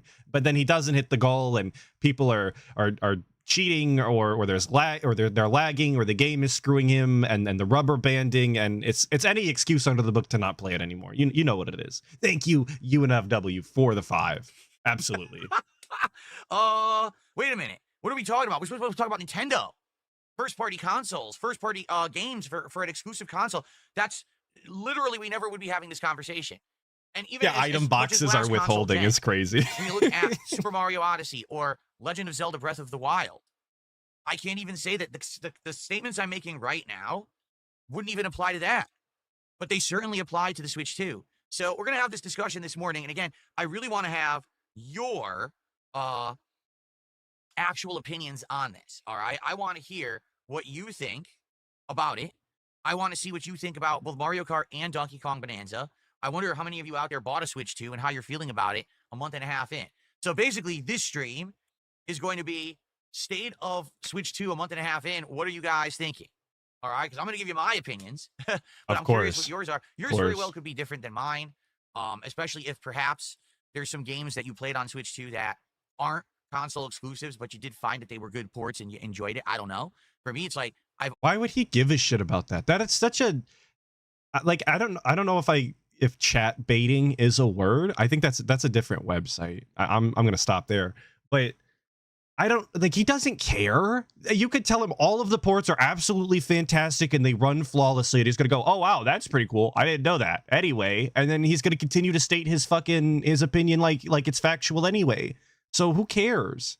That's such a nothing request from his chat. Already played everything that's on Switch 2 ported, so why would I buy it? And by the way, for the record, sales numbers are showing, I'm not the only one, sales numbers for these games actually aren't doing well at all. Like, oh, for okay. example, Because every real gamer gives a shit whether or not the game sells well.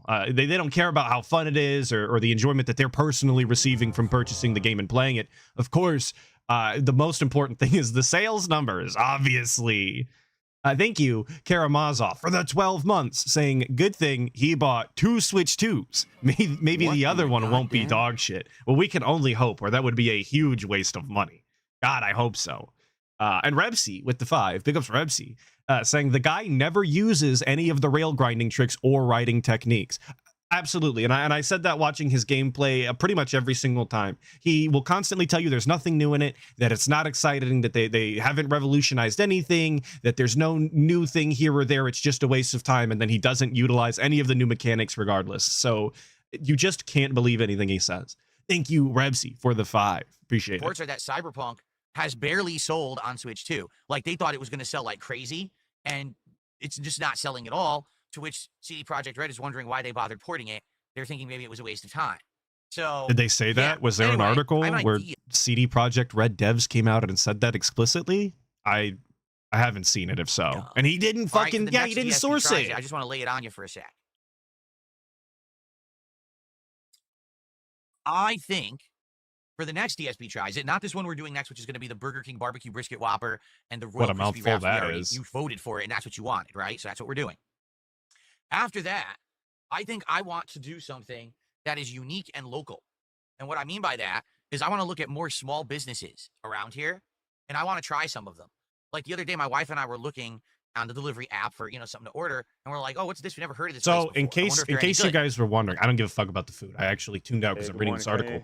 It says Cyberpunk is the best-selling third-party Switch 2 game in the United States, and is also coincidentally the only major non-Nintendo game to avoid doing that stupid game key card thing that they were doing that people hate. So I don't actually have a sales number in front of me here, but Cyberpunk 2 is apparently one of the best-selling third-party games, and as far as I know, every game that basically got ported was a third-party game. Question mark? That's not true. They ported like Breath of the Wild and shit. So, but anyway, it's just objectively wrong that nobody's playing the game. You don't get the first best third party selling without selling. That doesn't make sense.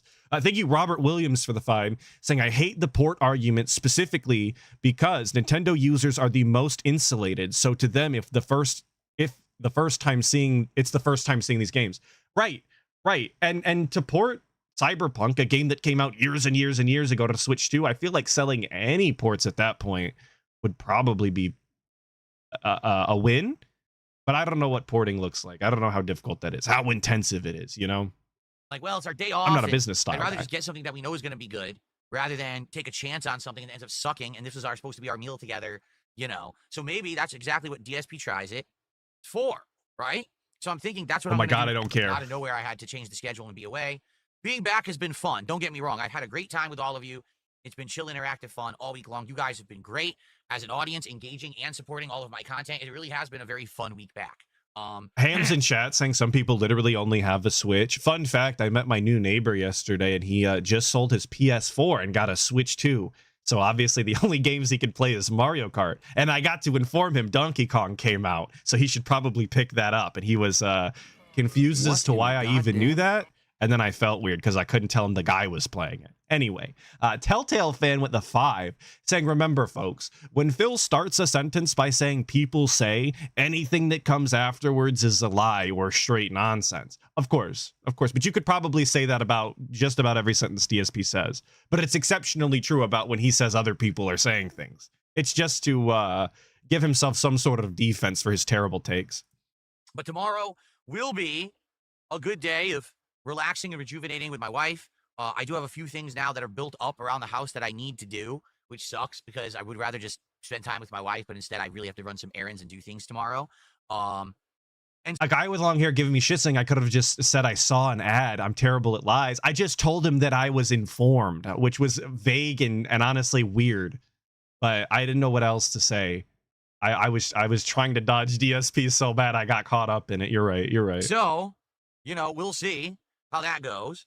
Now, Donkey Kong Bonanza, obviously, I was wondering how it was going to go, and certainly we're not in the ideal state for the game. You guys are bored of it. As of last night, people were outright saying, we are bored of this game, give it a rest, which is why I did not play it again today. For the record, I was going to. It was supposed to be a full day of Donkey Kong Bonanza yesterday and another major stream, so that I would have been around 10-ish hours into the game as of the end of today. The reports are that the game's around 20 hours long. So that would have been good. That would have been like, hey, I'm half into it, big chunk into it. But DSP stated before that all of his playthroughs are like twice as long as everybody else's. So why are we representing it like that's not the case? Why are we pretending like we're going to be halfway into the game by the 10th hour? Like he's stepping over his own stated rules and lore when it comes to his playthroughs. And I don't know why he insists on doing this. Sadly, you guys got bored of it last night. And so I said, hey, I guess what we'll do is we'll wait and we'll play it more next week. Let's give it a few days rest and go back. Okay. So hopefully people will watch and get caught up. I mean, it's weird.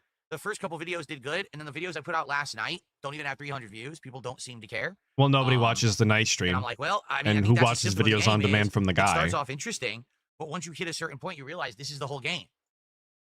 Again, we're going to talk about that in a bit. So yeah, and because of that, the interest waned. Like last night, people were outright telling me, man, this is boring. Like, that's not good. That's the whole game. The entire game is the same thing over and over. So you got to get hooked on that formula, that collectathon formula from the 90s. If you're not, then this game is just not going to resonate with you. Why are we pretending like we're surprised by this information? It's a collectathon. I'm sure that you're going to continue to see new worlds and get different abilities as you progress. I would imagine that's typically how collectathons work. But like, this isn't a new genre. This is how those games work. If it's not for you, then I don't know why we ever picked it up to begin with. I know he's Mr. Views. He's Mr. Mad because he doesn't get the money that he was looking for. But we're shifting all of the blame onto these game mechanics that are like tried and true, that don't really change when it comes to the genre. I'm just confused as to how we're even trying to pivot this way. I mean? Like, you have doesn't to make sense. That formula. So, I guess we shall see how it goes when I resume it on Monday. We're giving it a break to do the other playthroughs because you guys wanted more variety, so we're doing it, all right? Thank you for a great week. Really, this week back, I felt welcomed. I felt like people missed me, and you guys showed up in droves, and you hung out and supported all my content, and I really, really appreciate that you guys did. Like, Duke Alistair with the 2 saying, isn't Astrobot a collectathon? But he loved that. Yeah, I would definitely qualify that as a collectathon style platformer. And he did really enjoy that. So that's awesome that you guys. Your guess is as good as mine because it always looked like the same gameplay to me. Really awesome feeling. Thank you for that. Okay. Chris, good morning. Let's see who's here today. Denthony? Your name is Denthony? That's a weird name, but okay. Sidious says the sound effects were too loud. Well, I watched back some of the gameplay. Nothing sounded too loud to me, and literally no one complained. I don't know why you're complaining now after the fact. I could have adjusted the volume on the fly if someone said something, but nobody did. Do I ever get afraid of being identified in public? No, I'm not afraid of being identified in public. Yes, he is. 100%. Hey, Phil? Yes. Oh, cool. And usually they either want to shake my hand or get a picture quick, and that's that. It's over. Why would I be afraid? So far, so good. But this is the guy who will routinely tell you that he's constantly being stalked by these trolls online and they do harmful things, that he can't even go pick the food up in person because the trolls are going to know when they're going to do something. But we're not scared, of course. Why would we? Everybody's very clearly super nice to us. So far, so good. Good morning going on. Yes. Okay. So shout out to everyone here. Before we get into our different, topics that we'll talk about today, I just want to say thanks for a great supportive week. As you can see, if you look at the bottom of the screen, oh my hit fucking 65 God. out of 70 goals so far this week. I think that speaks volumes. You know what I mean? If I can hit support goals for Death Stranding, and then let's get that momentum going towards our goal. Remember when we hit 70 goals? Moving forward. Okay, so please, let's get some support going. I should have trimmed this up. This is my bad. Let's do it. Let's get that momentum rolling. Who will be the first person? Was Zelda Breath of the Wild. Switch all right, hang on. Switch 2. Okay. Here we go. Sorry. Nintendo always had the best console launches. Let's put it that way. Switch 1, when it launched, also did not have a super stellar lineup. In fact, the best game for Switch 1 at launch was Zelda Breath of the Wild, and that game. Thank you, CTU agent. What's up? Big ups. Appreciate it. So it didn't matter if you had the Switch or not. You could still play the game. That's not much of a system seller. You know what I'm saying? I remember that first year of Switch, like. I didn't really feel like the Switch had anything good until Mario Odyssey. Seriously. Like, I remember. But he still bought I thought it. Breath of the Wild was good, but I was playing it on Wii U because my Switch had broken. Then when I got my Switch back, I got a new one. I played games like ARMS, and that game was a humongous, ridiculous, underwhelming joke. The game was just not good. It didn't have enough content. The online play was not. It was just stupid. Didn't Cat play ARMS for like an extended period of time after he quit playing on the Switch? Or am I misremembering the lore here? I could have sworn his wife enjoyed that game and now we're shitting on it here. But yeah, he didn't think that anything was impressive on the Switch, but he still bought it. And then when it broke, he still got a second one, I believe, from a fan, dented ass fan. The game was bad. It was supposed to be a competitive game, and it wasn't. It was a pretty broken game that didn't really have much substance to it. I'm trying to remember, all the different things that I played that first year, but the only game at this point, in 2025, here we are 8 years later, the only game that stands out in my mind was Super Mario Odyssey. And that was like the flagship title. You know what I'm saying? It was the one that I loved absolutely every moment of it. I kept playing it, and every stream of it, I wanted to play more and more. I remember though, notably, when I was playing it, I was loving it, and the audience was not. This audience, I hate to say it, guys. Hate to say it. Not in love with first Which party. means he Nintendo. loves to You say never it. have been. I have been. It's whenever I play a major first party Nintendo game, so for example, Super Mario Wonder, or a new Kirby game, a new Smash Brothers, a new Mario Kart. You get hyped for like one stream, and then for some reason, the audience just kind of like falls off and isn't that interested. I don't know why. It probably has, sorry to stutter so much, but it probably has something to do with the guy himself then, right? If they're hyped to see the gameplay the first time and then they're bored by the second, I wonder if it has to do with him rather than the game. Sure. I love that he always pushes Nintendo hate onto his audience though, right? They always seem to be having a good time when I peek in on Nintendo streams.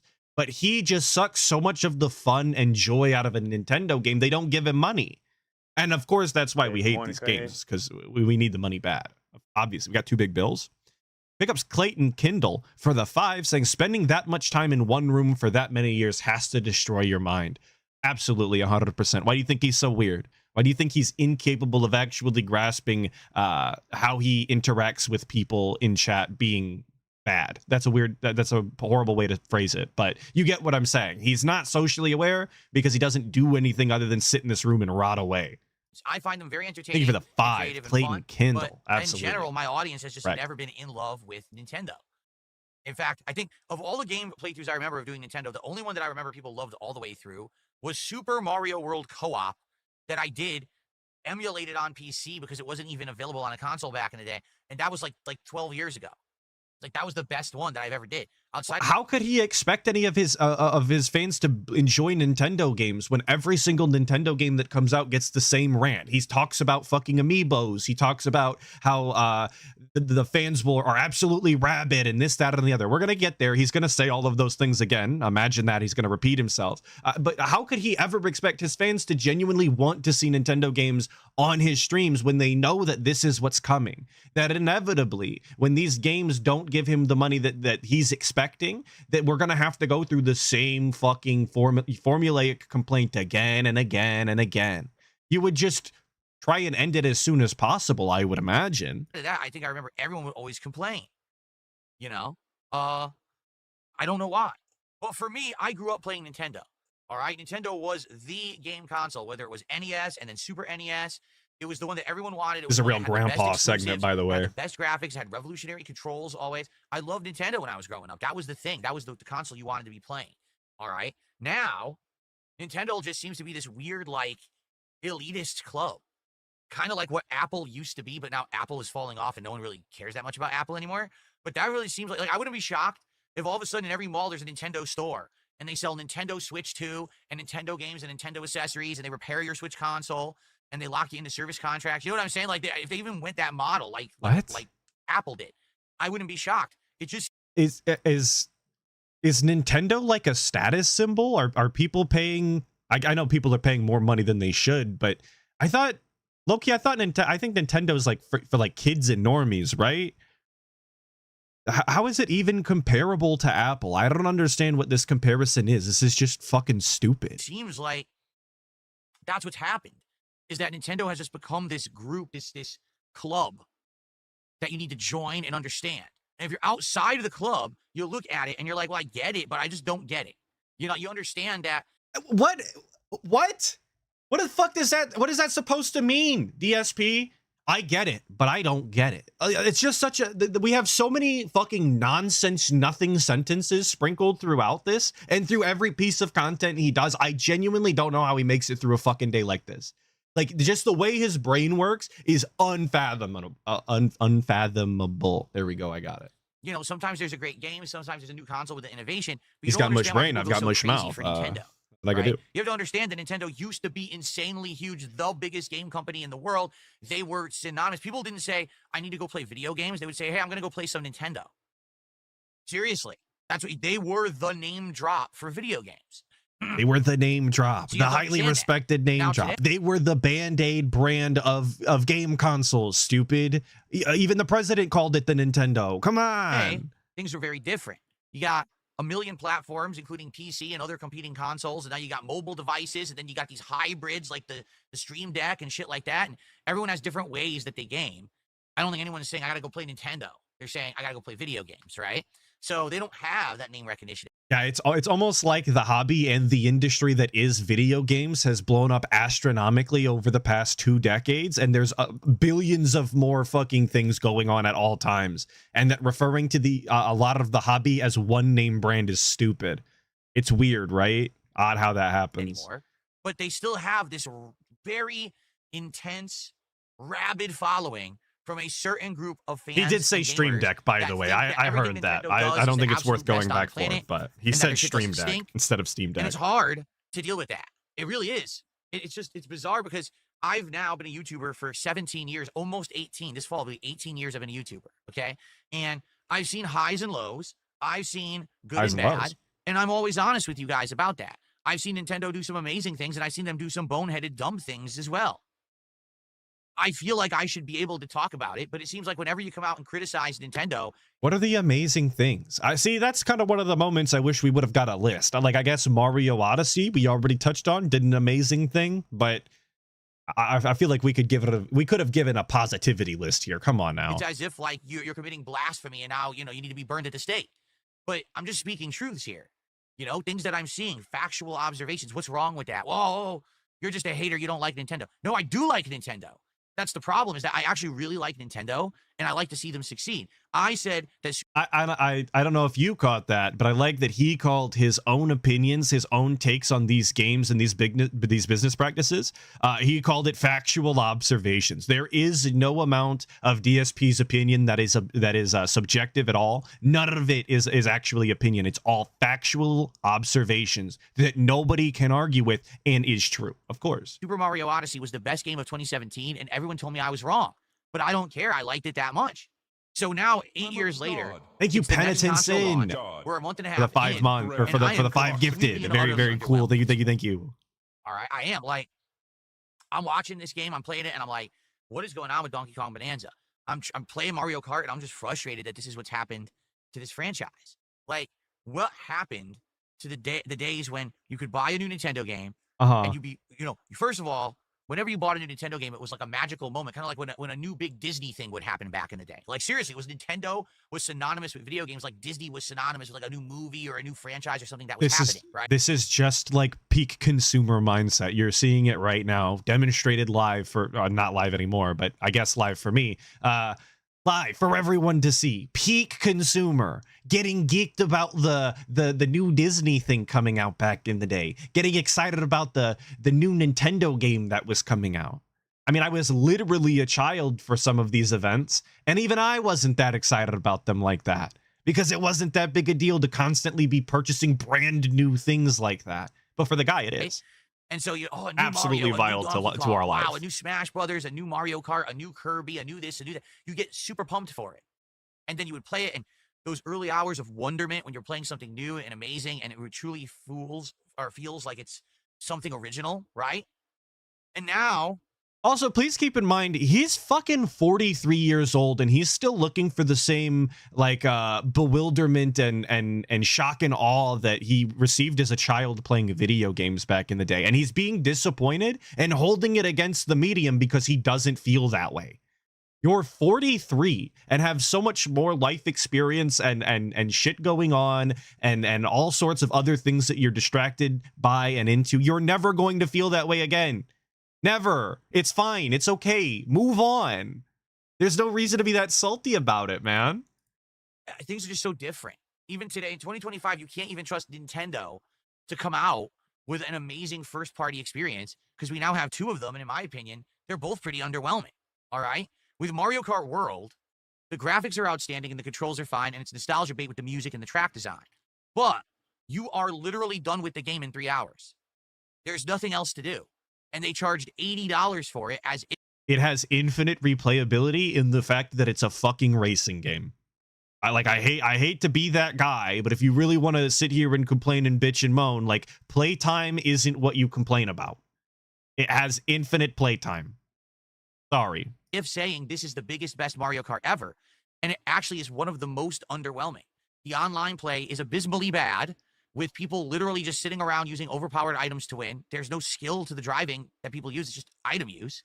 And the open world is a complete waste of everybody's time. That's fucking Mario Kart. It's a party game. This is not a hyper competitive, skill style event. It's kind of like Smash in that way. If you want to play competitively, you have to remove items. In which case, I have to wonder why you're playing that game at all. In all honesty, that's the way Mario Kart works, man. It's like being pissed off at Mario Party when you get a bad roll. That's the mechanics. Thing to it. They should have been good, but instead, it was just a big disappointment. The only reason I'm still playing it once a week is because Knockout Tour mode is kind of fun to be doing these tethered games together, or tethered tracks together is what I meant to say, and having this ongoing kind of feeling, can I make it? Can I survive to the next part? Can I make it? Outside of that, the game is insanely boring. And I can't believe that they sold it for $80. It's actually an insult to gamers to say that that game had that much value. That game actually is worth around $35. Now, I actually agree with that take personally. That's how much I would be willing to pay for a Mario Kart game. But that's also why I didn't buy a Switch 2. I didn't buy a second Switch 2, and I didn't buy Mario Kart because I already fucking expected that. I don't know how he got his hopes so sky high when he's constantly disappointed with Nintendo and then still forking over that amount of money. It doesn't make sense. It's so like low IQ. So now let's talk about Donkey Kong Bonanza. All right, again, I'm not going to reiterate everything that I said yesterday, but the graphics are great. Even though there's some frame rate dips, they're not that big of a deal. The controls are good. Once you're getting further into the game, the music and everything is good. The problem is this. The entire game of Donkey Kong Bonanza is item collection. Right, it's a collectathon. It's a collectathon. Right. And there was a time when these collectathon-style games were incredibly prominent.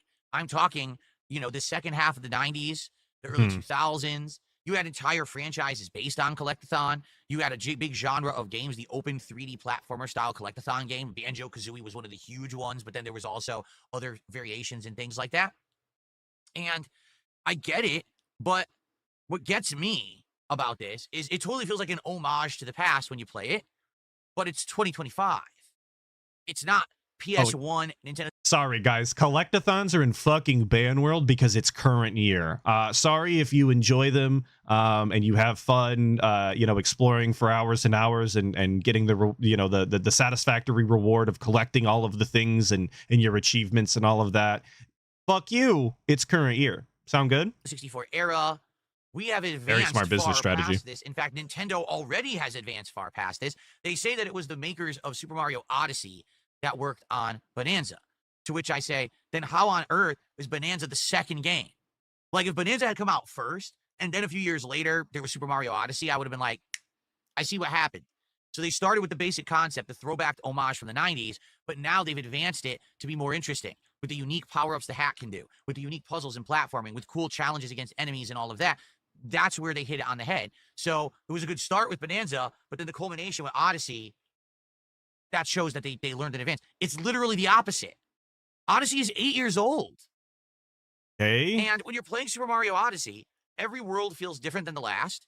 All the gameplay elements change as you unlock the new power-ups. Right. New platforming mechanics are constantly introduced, and so are new enemies, okay? Okay. I played 6 hours of Donkey Kong Bonanza.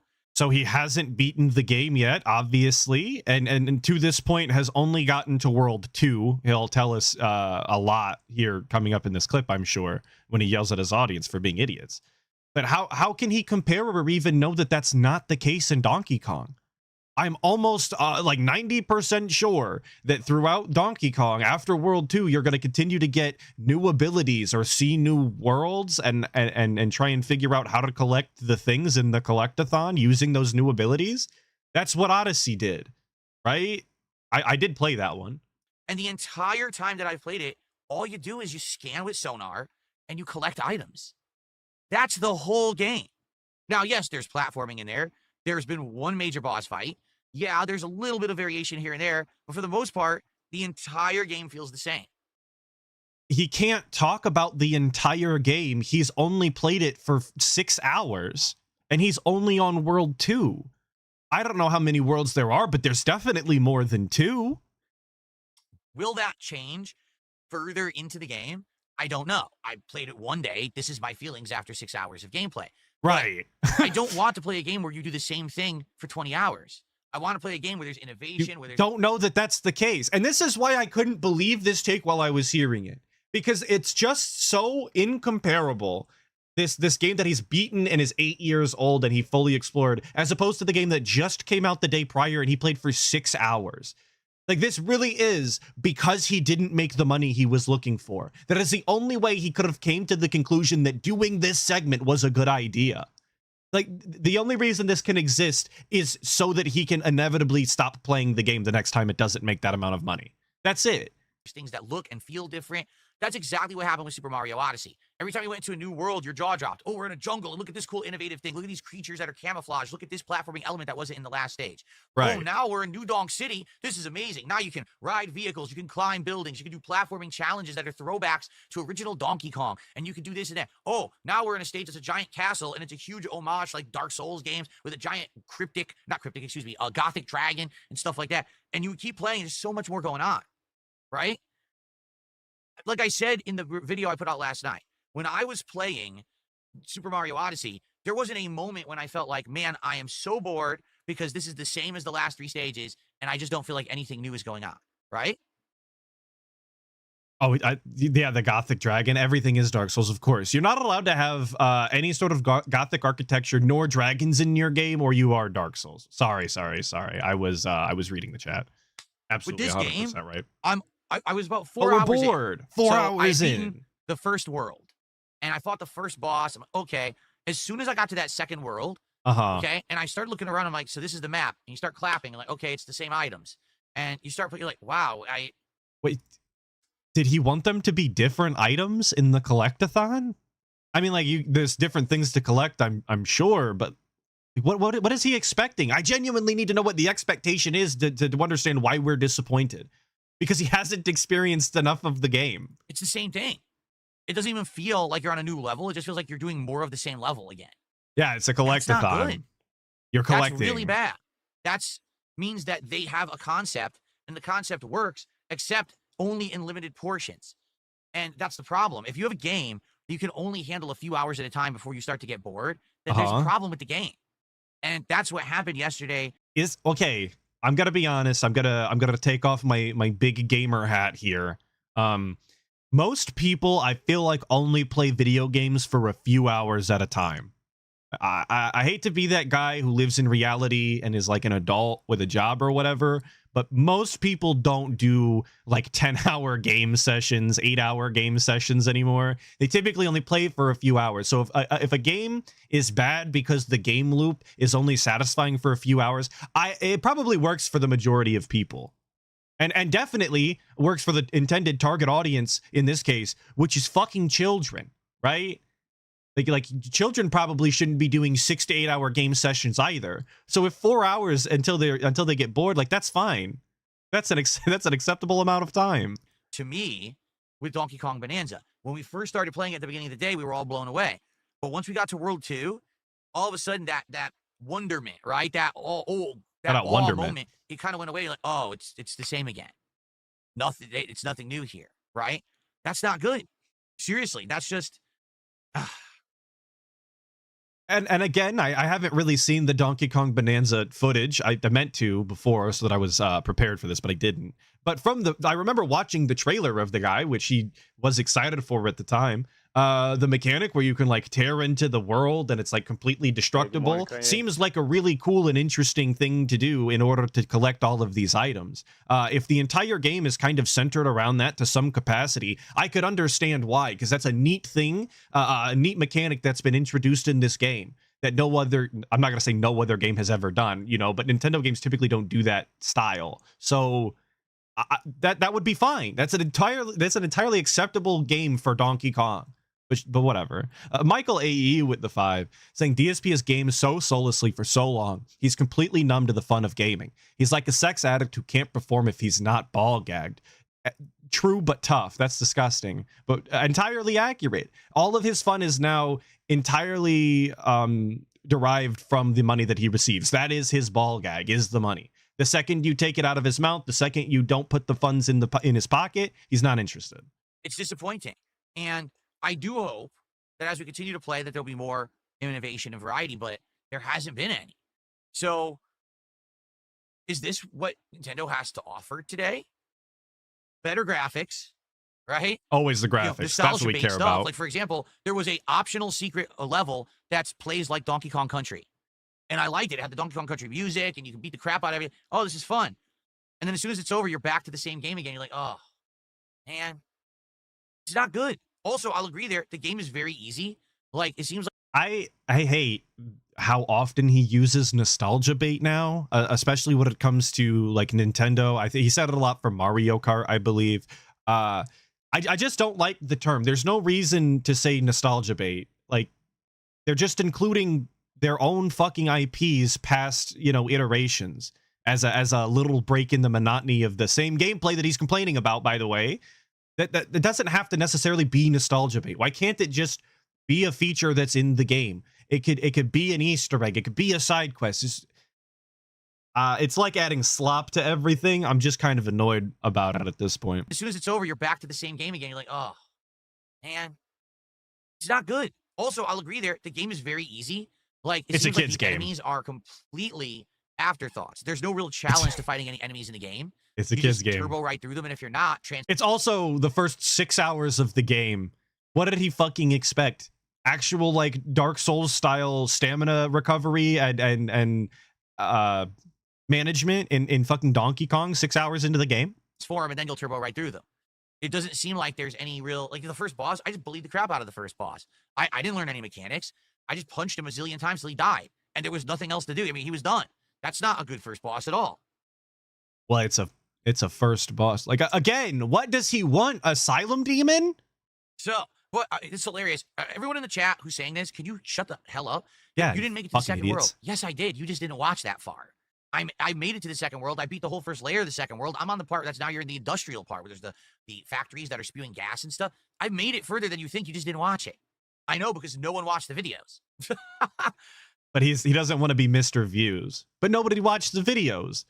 But please keep in mind that those videos were from the night stream that nobody watches. And then this is the podcast of the following day at, midday for him. So there's a chance that, yes, nobody has watched those videos yet. They're videos on demand for a reason. They get to them when they get to them, when they have time. They've probably at work or like the guy just fucking rolled out of bed at noon, I think it's entirely reasonable that the view count would not be as high on the videos that you just released overnight. It's just such a weird thing to complain about it and shit on your chatters for because they're uninformed on something they just haven't got around to yet. Granted, they could be trolling, absolutely. They could be detractors trying to goat the guy into saying nonsense, but he always jumps to this negative instantly. Thank you, Mr. Extravagant, for the 5. Saying, how funny is it that he dropped DK Bonanza because he didn't hit the goal, and then GTA 4 also didn't hit the goal? LMAO. I love it. I love it. Absolutely. It's hilarious. And he was so upset and stalling at the end of GTA 4 as well. So maybe it wasn't DK Bonanza the whole time. Maybe we'll have to grapple with that fact tomorrow. Because he's nice. He's off today. Okay. Thank you, Mr. Extravagant, for the 5, of course. Yeah, to be honest here, when I played Donkey Kong, I was excited for 2-3 hours, and then I feel like you hit a wall because it's the same thing and it's just boring. When I played Mario Odyssey, it was the opposite. And I'll even say this too. For as much of a boring slog that sometimes I thought Breath of the Wild could be, when I was entering new areas, oh my God, look at this dragons flying in the sky. That's really cool. Oh, look, I'm gliding down into a brand new area that I've never seen before. It's a new environment with lighting and different things, new enemies. That was cool. Whenever I did the big dungeons in the game, they were cool. Right. So I actually liked all of that about Breath of the Wild. In this case, I just don't feel that feeling playing Donkey Kong. I feel like please keep in mind, he's only made it to the second world, and also completely different genres of video game. Like, it's just a fact of the matter. The open world, third-person action game that is Zelda, with all of the exploration and dungeons and different enemies that you have to, you do different strategies to beat. That's not Donkey Kong. That's not the collectathon that Donkey Kong is. So I don't really know how we're going to compare the two in that capacity, but sure. The entire game's just going to be more of the same, more of the same, more of the same. So, I don't know. I don't even know what else to say. I'm trying to be honest, but I'm just not feeling it. We're trying to be honest. We can't just be honest. We're trying to be honest. Something that only the guy has to do. Most people could just say what they think, and they would be being honest. We are He's now got to try. a month and a half to launch a Switch 2. The console has 2 games and a bunch of ports. The ports no one seems to care about, and no one is buying. Everyone's done with Mario Kart World because it's an insanely underwhelming game with almost no content. And now Donkey Kong Bonanza is a game that you're bored of after 3 hours.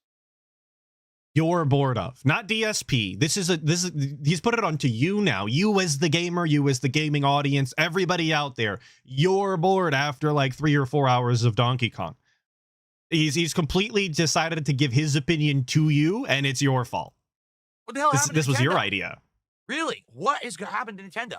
Is there someone new over there in charge? Is Miyamoto just getting too old? Maybe. Because you got to understand, Nintendo, Miyamoto's a lot washed. of people who are still over there running stuff have been doing it for Look like at 30, him. 40 years.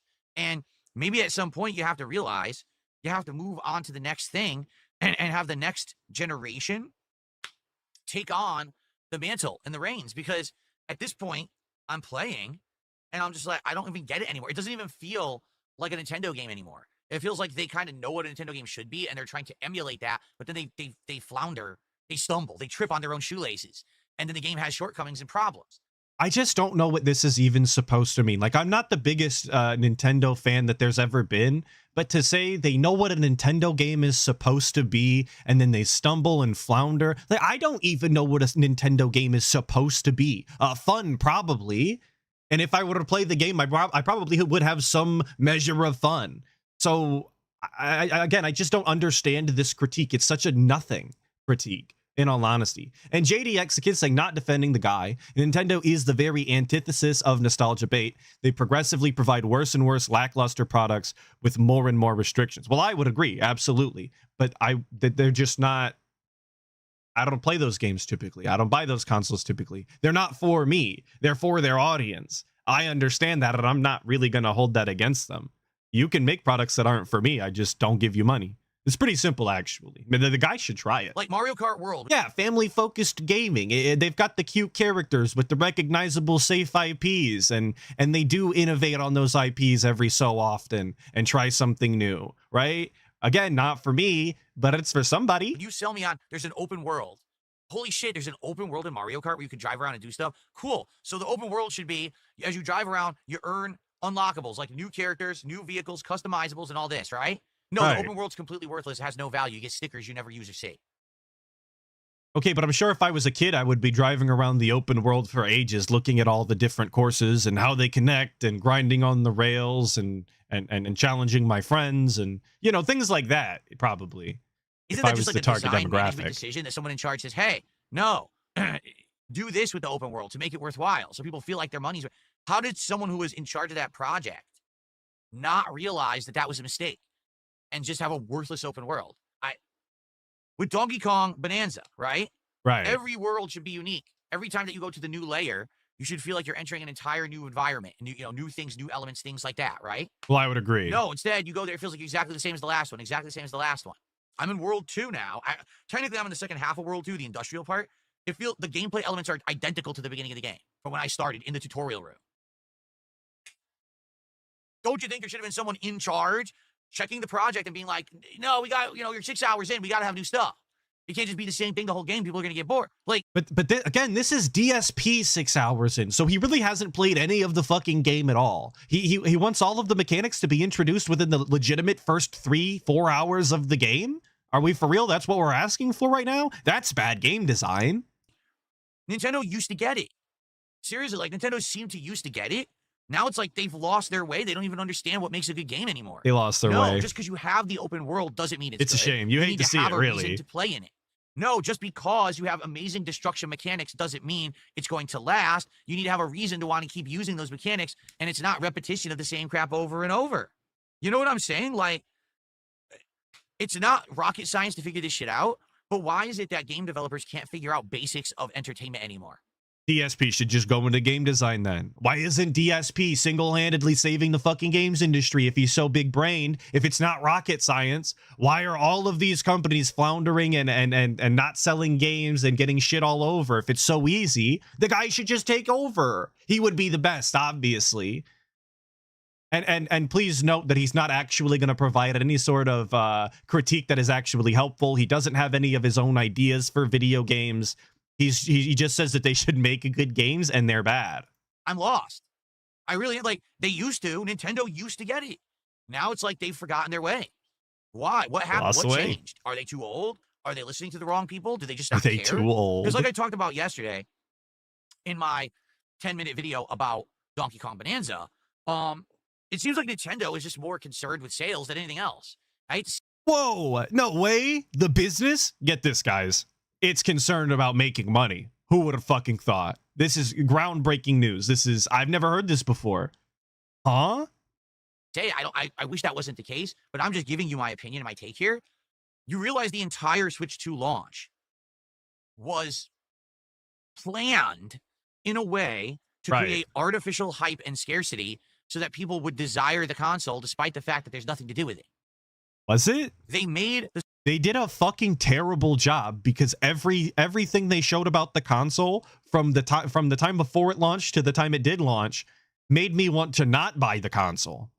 So I'm not quite sure what he means by this, but I guess we'll find out. Switch 2 seems scarce.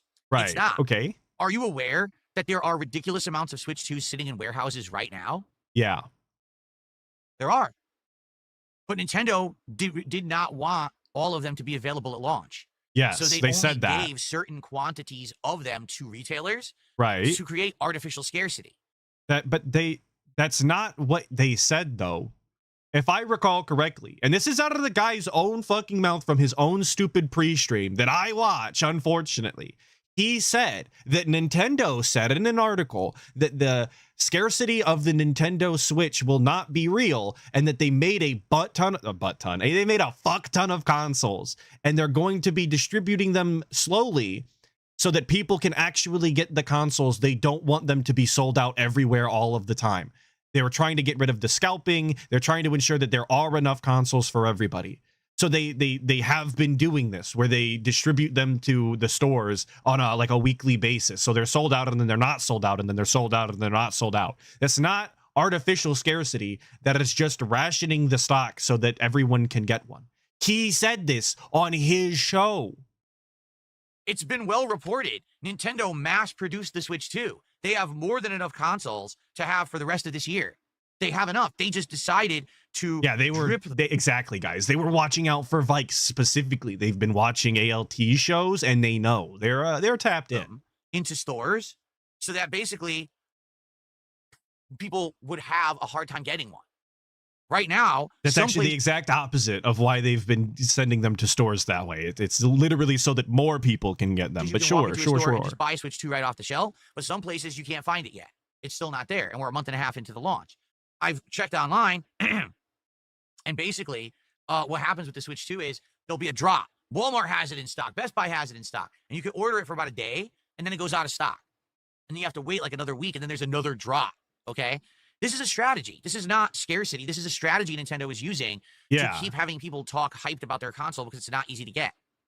Well, but that's not what they said. I mean, if it's working that way, I guess it's like a double whammy, right? We get both W's on both ends. That's super cool, but I don't think that that's necessarily the entire intent, hence why they gave you the other reasoning. Okay. Why did Nintendo only release one new game on the Switch 2 at launch? Artificial scarcity. Because they released just Mario Kart World. That became the game everyone needed to have at launch because it was the only actual new game.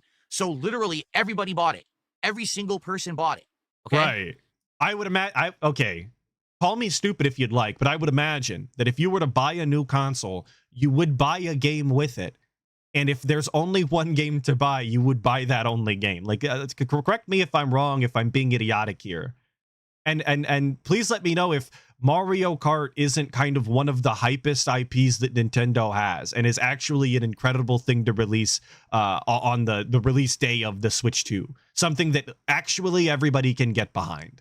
Everybody loves Mario Kart. It's actually the safest option possible. Please let me know if at any point here I'm being incorrect, because this all checks out to me. So it sold like hotcakes, despite the fact that everyone complained that it was $79.99. Everyone still bought it. But guess what? The game actually doesn't have content. So you're done with it in 3 hours. You're playing online every once in a while, party game. Well, now I'm bored. There's nothing else on my console. Oh, well, did you know that Donkey Kong Bonanza is coming out? Oh, really? Oh, well, maybe I'm not the biggest fan of Donkey Kong, but you know, it's the only other new game for Switch 2, so I'm going to buy it. It's art. What? Who fucking thinks this way? Are we for real right now? Like, this is how the guy actually thinks that other people exist in the world. They think that simply because another game is coming out, and even though that they don't like it, they're going to pick it up anyway because they're just so obligated to spend money and consume media, again, despite not enjoying it. This is not how real people work. This is in the real world where people have like finite resources and time and actual responsibilities. Nobody is obligated to just spend infinite money, man. It doesn't work that way. He only thinks this way because he lives the life he lives his life the way that he does. Artificial scarcity. They could have very well released Donkey Kong Bonanza on release day along with Mario Kart World. The game was done. It was Nintendo's plan. This is their marketing plan. This is how they sell. They create artificial scarcity by saying, "Oh, look, this isn't available," or you got to wait for this release date. Here's what would have happened, okay? And again, I guess not again because I didn't point it out. My bad. That's a terrible segue. But please keep in mind all of the third-party ports that were ported to the Switch 2 that anybody could have picked up and played if they wanted to. To say that there was actually no games on the Switch 2 is being ingenuine. There was only one first-party title, right? So it's not. Again, it wasn't this weird obligation where this was the only game that they possibly could have played, and this was all Nintendo's doing, evil, nefarious, fucking hands rubbed together style plot here. And this is not a defense of Nintendo, neither. Here's It's what just happened. not versus true what would've he's happened. saying. What happened was Nintendo only had Mario Kart World at launch, so everyone bought it. Now everyone's bored of Mario Kart World, so now you have to buy Bonanza, or you have nothing to do with your $450 console that you just bought. So everyone's going to buy Bonanza whether they like it or not, and they're going to play Bonanza. Okay? If Nintendo on release day had actually released Mario Kart World and Bonanza at the same time, you would have had a selection of games to buy.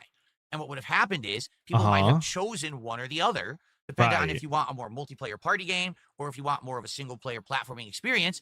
And actually, the games would have sold less. So it would have been a better experience for the consumer, but it would have cost Nintendo some money.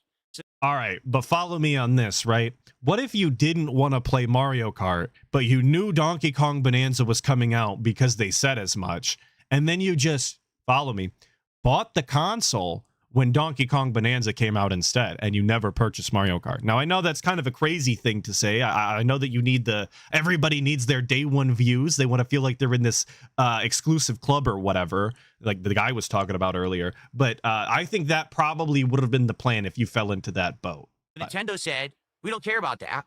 We're going to create artificial scarcity so everyone will buy both games, and that's exactly what they've done.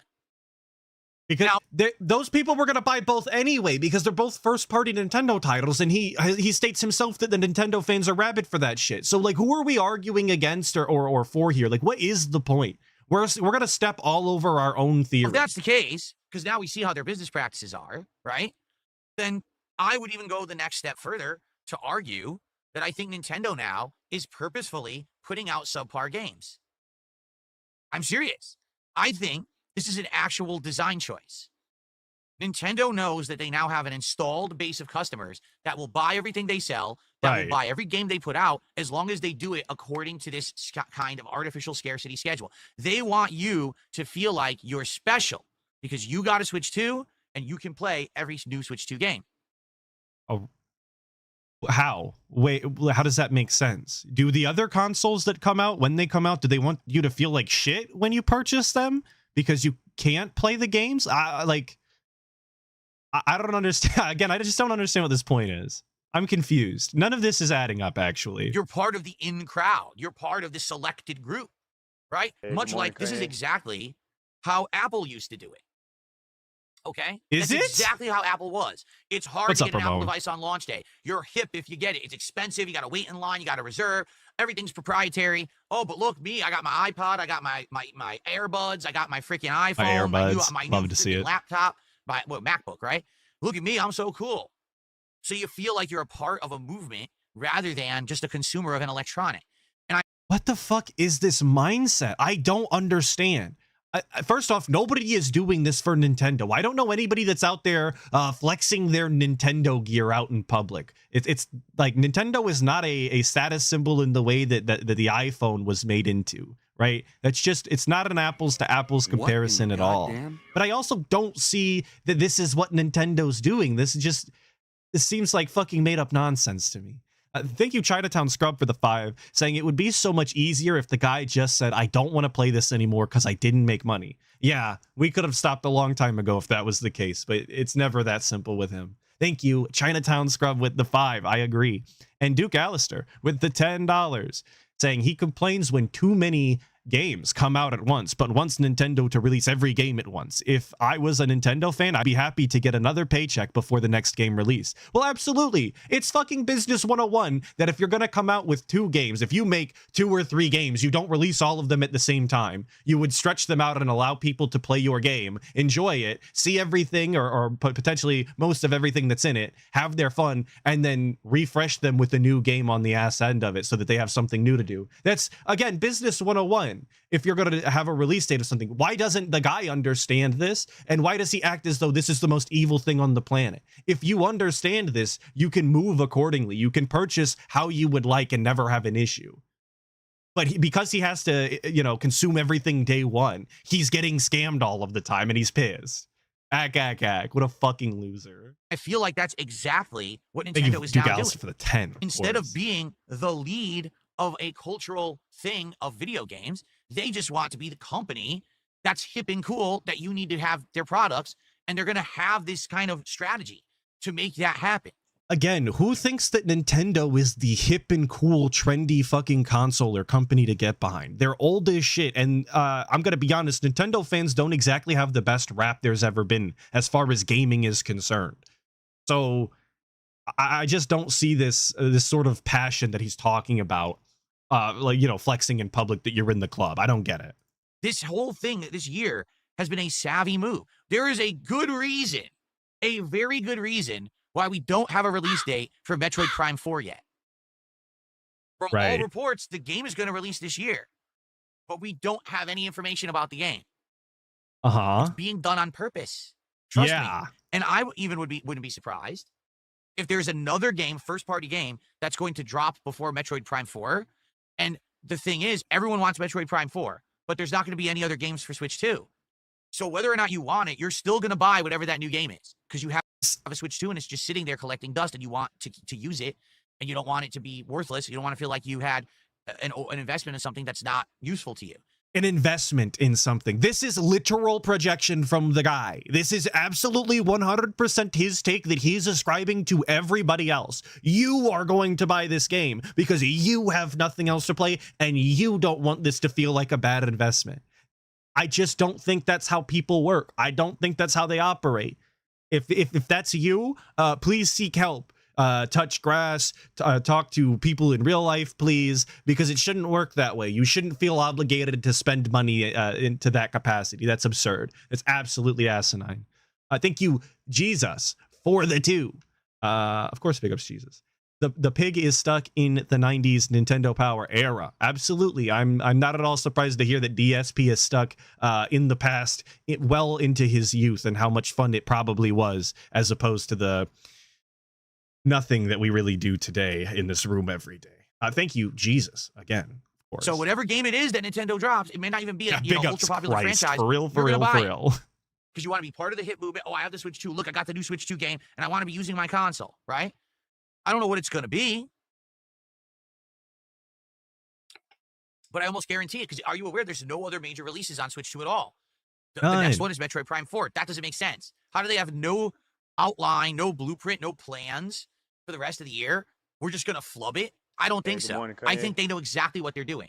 I almost predict by the end of this. People are saying, Duke Alistair specifically, and there was a couple of other people, but Duke is getting the credit on this one, saying the new Pokemon game comes out October 25th, so they don't need to announce a Metroid release date. Absolutely 100%.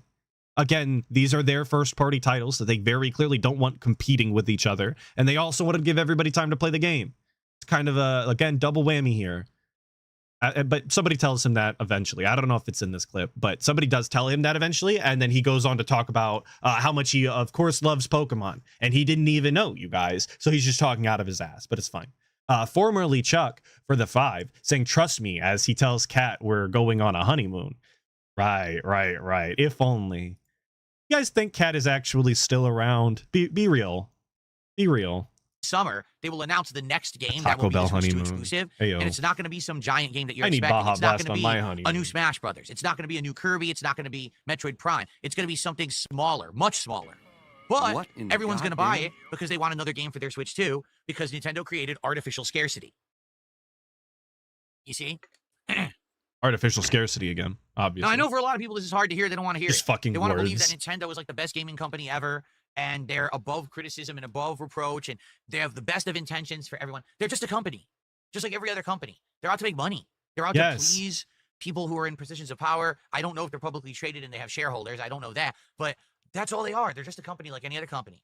He says this like he's breaking new information. You guys have never even considered that maybe Nintendo doesn't just do it out of the love of gaming, but in fact is a business. Well, fucking obviously, old man. Have you seen the way that they've been operating for the past decade or more? Are you just now coming to the conclusion? Genuinely, who needs to be told that businesses operate in the capacity that they want to make money? You don't need a business degree for that. It's pretty self-explanatory, actually. They're not some, oh, we're better than them, you know what I'm saying, kind of a deal. They're not any better than another company. They do things differently, that's for sure. But I don't think like we should be ignoring the fact that this year we're seeing a lot of things out of Nintendo that should be criticized. What in the goddamn? Right now, I was expecting Bonanza to be this incredible blow you away style game like Odyssey was. A blow you away style game. Can they put that on the front of the box? This game is a blow you away style. 10 out of 10. Thank you, Parallelogram Yosef, for the 5, saying, oh, hey, it's the guy. I cannot believe how nasty of an ego he has and talk crap to Nintendo or whatever because he doesn't make money. He thinks he's God. Well, he's definitely got a high opinion of himself. That's absolutely true. But it's always about the money. We need it desperately. Okay. We have to pay for the lawyers. Clearly. And instead, it's kind of like you're going to a restaurant and you're Thank sitting you, down to eat Yosef, a gourmet for the meal. 5. And you've heard so much about this restaurant. Everyone raves about it. And you know you're going to pay more to eat there. And you sit down and you get your food, you start to eat like, it's not bad, but it's not great. What is everyone raving about hang on. I'm going to run it back because we've got a restaurant analogy here and I want to hear it in its full capacity. Things differently, that's for sure. But I don't think like we should be ignoring the fact that this year we're seeing a lot of things out of Nintendo that should be criticized. Okay? Right now, I was expecting Bonanza to be this incredible blow you away style game like Odyssey was. And instead, it's kind of like you're going to a restaurant and you're sitting down to eat a gourmet meal and you've heard so much about this restaurant, everyone raves about it, and you know you're going to pay more to eat there. And you sit down and you get your food, you start to eat like, it's not bad, but it's not great. What is everyone raving about this restaurant? But now you're part of the people who've been to that restaurant. ESP got into Dorsia and he's trying to subtly flex it here. That's what's happening, obviously. See? That's where he got I that went to steak that from. really hard to get into restaurant and I paid a lot of money to eat there. So you act like it's a big deal, even if it's not. That's kind of how I feel right now about DK Bonanza. But he bought the fucking game. He bought the Switch 2 twice and it included Mario Kart. Like, he's the sucker that fell for the scam despite knowing all of these things beforehand. Despite being irritated with Nintendo for years, complaining about how the quality of their games just isn't up to par. But he still bought it day one, obviously. So, I don't know. All right, I guess we'll have to see. As I continue with the game, will my opinion change? But Nintendo seems to be pulling a fast one. Well, not really a fast one. It's just that people can see it if they look at it with an objective eye. But the problem is no one looks at Nintendo with the same objective eye that they look at other companies. Instead, it's like Nintendo is the company that we're supposed to believe only has good intentions. It's a good feel-good company. They're above reproach. They're above criticism. Why? No, they're not. Why would we think that? Who is saying that? I don't even know Nintendo fans that say that. And I know a few Nintendo fans. They're the types that buy amiibos and they bought the Switch 2 on launch and they got, Kirby posters hung up in their walls and they've got like Animal Crossing tattoos. I know these people, okay? Believe me or not, they don't even talk about Nintendo this way. They understand that their business practices are dog shit and that they're getting scammed. They have made So what are we missteps. talking about? One of the major reasons that Nintendo is still existing today is because they sold little figurines called amiibos that had zero value, but they sold them and their fan base was so crazy to support Nintendo. They spent millions upon millions of dollars on these pointless little pieces of plastic when Nintendo should have been selling games and weren't. They were selling collectibles. That's what saved them. but we can't criticize them. Yes, we can. Yes, we absolutely can. We can have honest conversations about. He's never going to let amiibos go. He is going to go to his grave crying about amiibos and how stupid they are. I don't know why he lets them affect him the way that he does, but he'll never let it go. Thank you, Yosef, for the 2, saying LMAO, the intellectual guy with a business degree. And yet he can't understand anything about the basics of making money nor business. Make that make sense. Thank you, Yosef, for the 2. And Quasar, 953 for the 5, saying DSP setting up and knocking down those straw men like always. It's the only way he can legitimately defend his opinion or give his take at all is by building straw men and artificially fighting them, because clearly that proves his point. This company. Thank you, Quasar, for the 5. I have shout outs to do. Let me do them. And then I want to get your feedback. I want to get the audience's opinion on all this stuff. All right. Oh, good. It's time for the audience's opinions. $1.50 and said it took you 6 hours to get to the second world in Donkey Kong Bonanza. You've already played all of Odyssey. How can you make the comparison? That's a lie. Great point. I got to the second world in 4 hours of Donkey Kong Bonanza. I spent about 90 minutes in the second world last night, and then we went to another area, which is technically the second layer of the second world, I believe, because it's the same crystal people or whatever. So that's wrong. Again, I love the people who criticize, but Okay, so now we've distinctly stated that the second world has crystal people, which indicates to me that maybe the first world did not have crystal people, which to me is some sort of variation in the level design, at least in the NPCs, and is different, which he stated earlier is not the case. So thank you, DSP, for proving that you lied there, at least to some extent. didn't actually watch the content. You didn't watch it. You're just full of shit. You just want to say everything I do is wrong. So here's what I can say. I don't care. Thanks for $1.50. Don't drop DK until you reach the second world. I already reached the second world. Thanks for $2. But people are just fucking stupid. I mean, you gotta be a mouth drooler. So dumb. I'm in the second world right now, stupid. Okay. Cayman did a $2 super chat. I feel like you're always hard on Nintendo. No, I'm actually not afraid to criticize Nintendo, which it seems like everyone else is. I'm not afraid of the Nintendo fan base. They don't scare me. So I can be honest about stuff and not give a crap. Also, who's scared of Nintendo fans? Most people that play video games that don't do Nintendo content never talk about Nintendo, not out of fear, but because it's literally just not relevant. How I don't like, what is he talking about here? He stands out amongst other people because he's willing to talk shit about Nintendo. Yeah, most people who have shit to talk about Nintendo just shut up and move on about their business because it's not worth their time. DSP is the only fucking loser I know that feels so inclined to hate on Nintendo because he didn't make the money on stream. That's all that's happening here. I have no But obviously he's the best content creator for it. I mean, I don't want to discredit the guy now. vested interest in either being positive or negative to Nintendo. If I kiss their butt, I don't benefit. And if I slam them, I also don't benefit.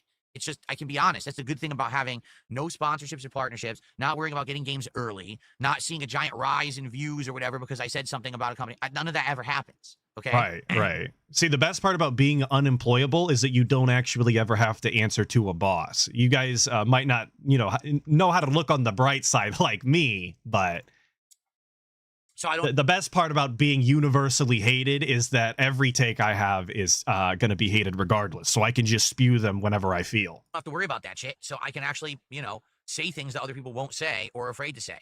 Same way that I do it with the fighting game community, same way that I do it with all the fan bases of everything, That may give Nintendo a short. And he does mean that, by the way, the fan bases of literally everything, because he's incapable of enjoying video games or franchises or IPs. He always has something negative to say, and when people don't like it, he'll double down and go out of his way to insult them. He does mean everything. Term profits, but people will wake up to the business malpractice. Long term, it negatively affects their pockets. I don't think so. Alex from Phoenix, I don't think so. I think that's the catch here, is that for some reason, Nintendo is literally immune. Nintendo could do anything, I feel, and get away with it. Anything. They just sold an underpowered console for $450. Okay? They sold a game with 3 hours of content for $80. Right. Which he bought both. By the way, just please keep that in mind as he continues to talk. He bought both on release for full price. From what I'm seeing, they just sold a brand new game that literally has a very, very repetitive and boring gameplay loop that gets tired in 3 hours, and they sold that for $70. That you bought. They can keep getting away with it because they're Nintendo. They can't keep getting away with it. But what does that say about DSP? That he's not one of these rabid Nintendo fanboys. He's not one of these shill Nintendo content creators, and yet he's forking over the exact same amount of money just to be disappointed. Who is getting played here? Who is actually the fucking idiot in this situation? It's the guy. It's him. Anyone else? No. I mean, take a look at the last Pokemon game, right? The last Pokemon game, literally, everyone complained, my God, this game runs like shit. This game looks like shit. This game plays like shit. By the way, best-selling Pokemon game of all time. That he bought day one and played all the way through. Again, by the way. You see how this just keeps happening? You see how he is the very description and example of what he fucking hates about Nintendo fans? He's not even one, and he still meets all of the fucking prerequisites. It's so embarrassing to hold these views, to say these things live for everybody to see, and have these discussions, and yet be the very problem you're complaining about. I don't know how he can show his face like this. Thank you, formerly Chuck, for the do, saying, was he like this for the PS5 Pro? He hated the PS, if this is memory serves, he hated the PS5 Pro, thought it was stupid, said he didn't want one, didn't need one. The PS5 is fine. It's a cheap way for them to make money, and then he was gifted one totally for free, you guys. So he changed his stance on it and says nothing about it now. That's the way I recall that going. People seem to love to reward the mediocrity that Nintendo pumps out.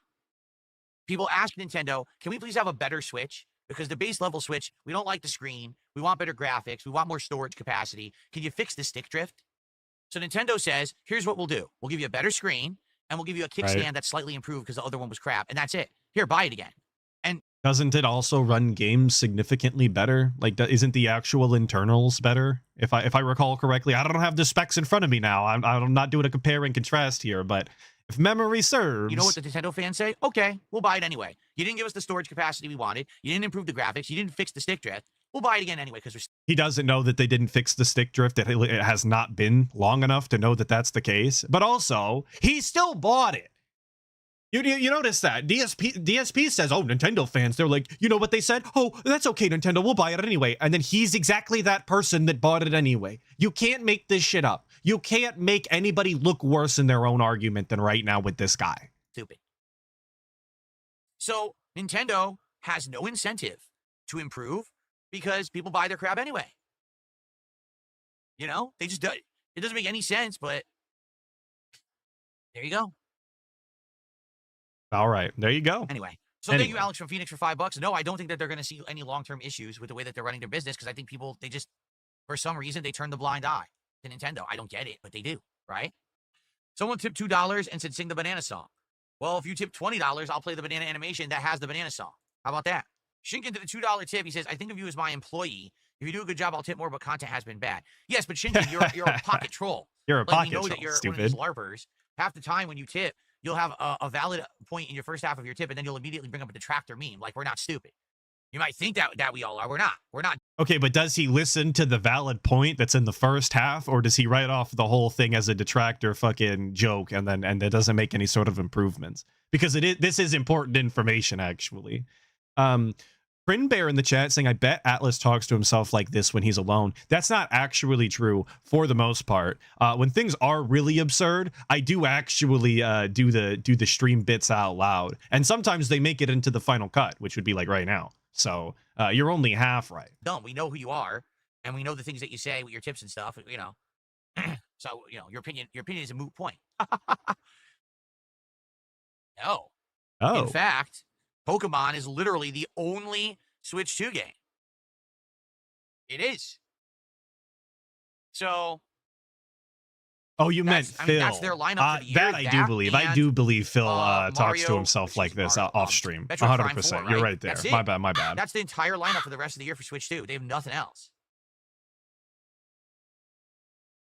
And how much you want to bet? I'm not even going to meander about it or even make a joke about it. For the sub. The next Pokemon Z will be the best-selling Pokemon game of all time. It doesn't matter if it's good or bad. It doesn't matter if it runs well or looks like shit. It doesn't matter what the gameplay mechanics are. Right. CA will be the best-selling Pokemon game in history. It will make records, for sure. Isn't there more gamers now, statistically speaking, than ever before because of gaming's popularity in mainstream culture? Like, it really doesn't have to do anything with Nintendo's strategy here, other than that Pokemon is an incredibly beloved IP by many, incredibly normie friendly, and whatever. It's fine. Who's Koji with the 2 saying, didn't know I could hate a man I never met so much? Well, now you know. It's actually super easy, or at least he makes it so. So I'm glad you could have this experience. Isn't it robust? And Infamous KS with the 2 saying, 135-year-old Nintendo take advice from bankrupt DSP. Well, obviously, every company should be taking advice from DSP. He's the king of business, the king of money, as well as the king of hate. So they'd be pretty stupid not to. Artificial scarcity. Because not only are you going to have everyone who's a fan of Pokemon buying it, anyone who bought a Switch 2 has no game, so they're just going to buy it just to have something to play. 100% it will sell. Guaranteed.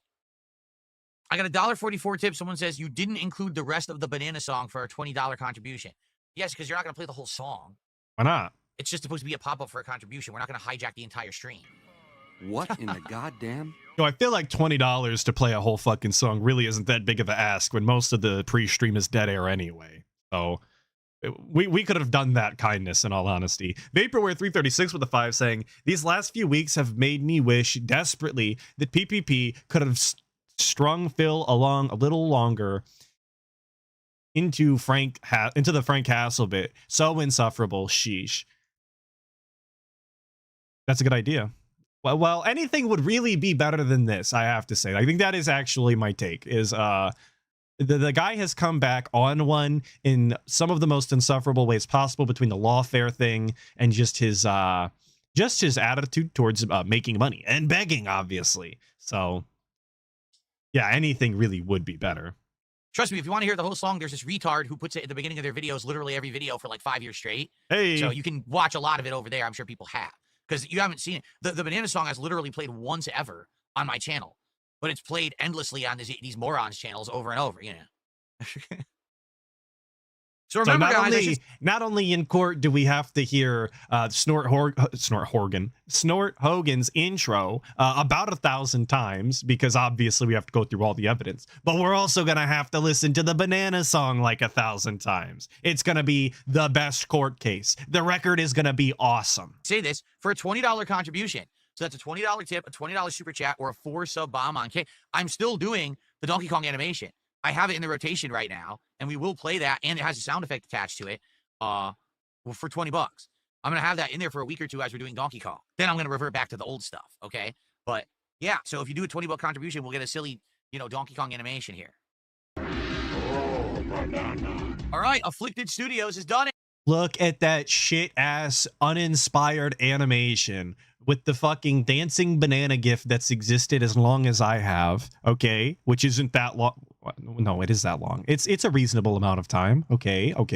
I'm not going to give exact dates here, but absolutely uninspired. The fucking lame-ass generic, ooh, banana on the back with his face poorly photoshopped onto. It's just not good. It's definitely not worth any amount of money. Hey. Is it playing the audio? Did it play the audio, guys? I hope it did. So if you do a tip or 4 subs, it's a different sound effect. Okay? I got the drip going. I got the drip going. Hey, speaking of Snort Hogan. I got the drip going. Okay, so that is all of the rants we have for today. I think we're gonna watch a little bit of the final Mario Kart stream, the game that he hates and says is terrible and sucks. He did do one final stream of that. I believe it was Thursday night. Maybe it was Wednesday night. We'll see what it's up. And he was getting the shit trolled out of him. The names in the game are things like Jesus Christ, Linda Burnell dead, R.I.P. Linda Burnell. I think even at one point, and I don't know if it's included in the clip, I'll be on the lookout, but at one point, I believe the real PPP gets into the lobby and beats Phil live. So that's pretty cool. Like I said, I don't know if it's included, for every $10 but contribution, we you can pick hope. the racer that I'm going to use. For a $20 contribution, you can pick the racer and the cart that I'm going to use in that combination, okay? Jody Taint is saying that he was DSP dead mom in the game. I was definitely very rusty there. Let me play another one or two with Bowser Jr. and see how I do, but that was rust. I was not power sliding well or anything. No, that's what happens when you don't play for a while. When you don't play for a while, I guess means 1 week, by the way. How is that even possible? He's got to knock the ring rust off from last week. What the hell? Again? So I got knocked out of the air, then I got knocked out of the air a second time, and then I couldn't use my item because they stole it. Well, I'm done. There's no way I can come back. How did I not get an item? I drove right over the double item. I got nothing. Yeah, I think the connection in this one is bad, too. This game doesn't show lag, but man, I'm really getting cheated here somehow. This game doesn't show lag. What is he looking for frame drops? Like statistics on screen, like it's that fucking Dragon Fighters game? Then that had that feature where it showed you how the connections like that. That's what he's expecting out of fucking Mario Kart? Like it's that deep. Now I get hit by a million items. Nothing I can do about it. Yeah, he's looking for rollback. Exactly. I can't do anything. It's over. Nah, dude, I don't like Snowman at all. It's Snowman's fault. I don't like Snowman at all. Snowman is insanely slow. It's the lag. It's the items. It's the Snowman. He has a lot of problems taking turns his drift is different than other characters. I just His don't like his character. his I think drift he's is too heavy for me. I different. don't like the ultra heavy style. I think he's actually ultra heavy. Nice. That was the right time to have those mushrooms. Are you kidding? Wow. They drove me off the track with no way to stop because I'm the freaking stupid snowman. Yeah, That guy in front of him right now, This might actually named be my least liked Piggy. character. Very cool. I mean, I'm happy to play him. I haven't used him yet. But man, I think I hate this build. I don't like it at all. There's DSPX Derek right there on the track for anybody that was looking for him. Great. I want to know why they take away all of your power-ups when you fall off the track. That's stupid. And he just The ignores whole it idea is you too. need that power-up 'cause you I don't fell off think the track and anywhere they in take this it away clip from is he you. ever going to That's address really it. messed up. So we've got the names on screen here. This was when all the cool kids were meeting up in the same lobby of Rip Linda, Linda Dead, and DSP's dead mom, LOL. Obviously very robust names that are not one-off, very specific niche uses. Ugh. I did not mean to do that. Shit. That sucked. Got him, idiot. Man, they're way out in first. Way out in first. Oh, come on! I couldn't even see it. It came at me so fast, I couldn't react to it.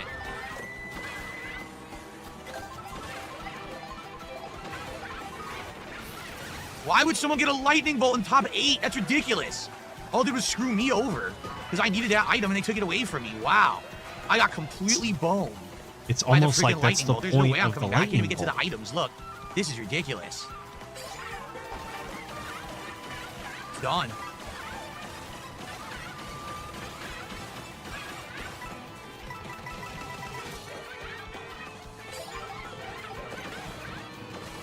Look at all the mushrooms he's got to use too, and just drives right over the banana peels. Let's fucking Back so many to items back. now.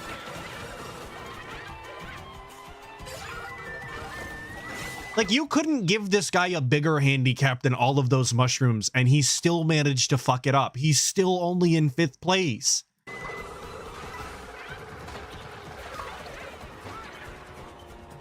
Nah, that's it. It's over. Oh, did you see the lag Got spike, him with the too? fucking There was a back giant boomerang. lag spike right there Let's where everyone go. froze and unfroze. Well, I did as best I could, but that is not my racing style. Like, that's me fighting against how I like to drive, to try to drive well. Yeah. Well, I tried my best, but the snowman is just not going to work for me. I got to switch it up.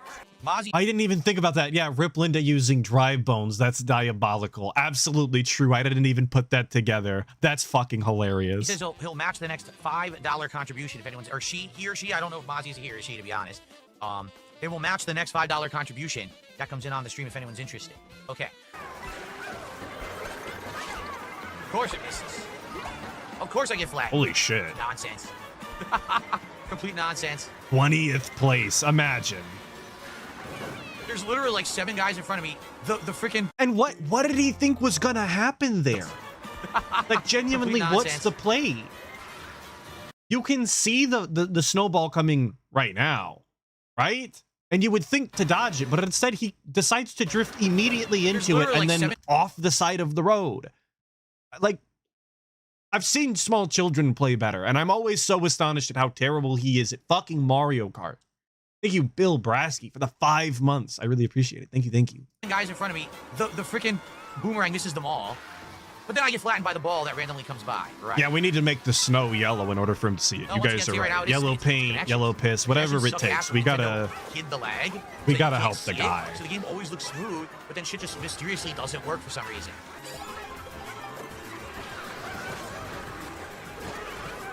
Oh, what? Sure. What? That I makes drove zero off the sense. I was edge? drifting, and all of a sudden I just fly off the course for no reason. Okay, if you say so. I mean, I'm fine. I'm not too worried about it. But I mean, it's pretty stupid gameplay, huh? Make me fall off for no reason, sure. Of course, I get the first. Immediately, random item hits me out of nowhere. No way it could have even been aimed for me, but it hits me anyway.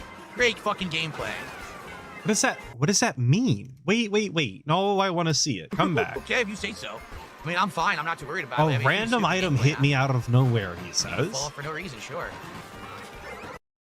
Like, you could see the red shell icon on the screen as Toadette was coming up. Like, it goes by pretty quick, but there's also a 1.2 speed. It's not just random out of nowhere. That's not how games work. There's actually, like, rules to the game, or they're not games at all. Fun fact, even rats, scientific research rats, if one of them doesn't play by the rules in which is established by the other rats, they're excluded from play. That's just how it works. It's so fundamental that that's how games work that even rats do it. But the guy is convinced that the game is literally cheating him, of course. Of course, I get the first, immediately random item hits me out of nowhere. No way it could have even been aimed for me, but it hits me anyway. Great fucking gameplay.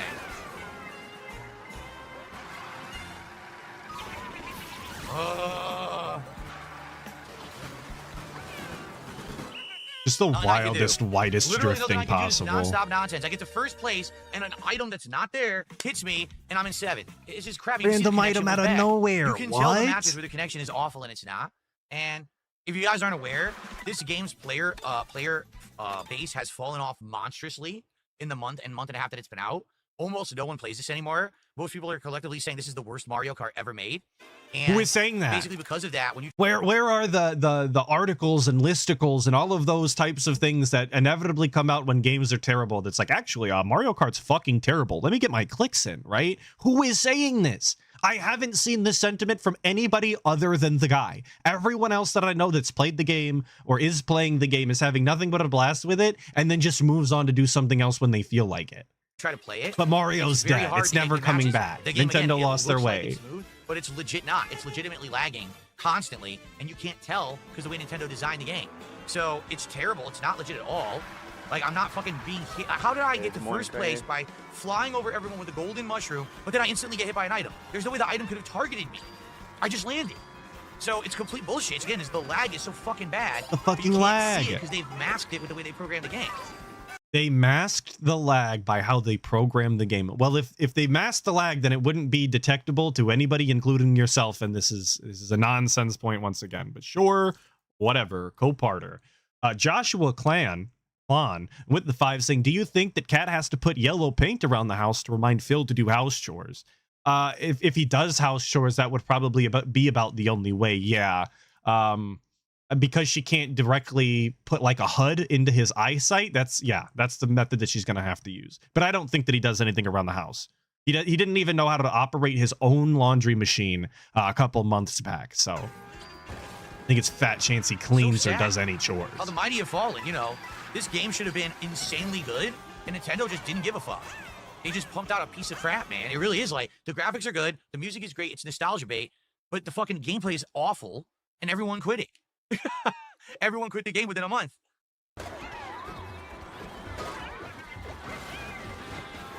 Wow, And what a great boost, huh? It boosted me into the fucking That person's wall. name is Panda Lee. No, that's Speedy. The Daisy player in this match is named Panda Lee. But yes, he's absolutely convinced himself that nobody is playing this game anymore, yet he's constantly finding matches and races full of fucking players. So I couldn't make control that my cart. make I still sense. can't control my Yeah, not only is it Panda Lee, it's Panda Lee 17. My bad. cart. That's it, I'm done. I can't control my cart right now. I just got hit like 4 times in a row. I had no control over anything. Of course, a What random in red shell out of goddamn- nowhere. Can't Random see who red shot it. shell No out of chance to avoid nowhere. it. Great gameplay.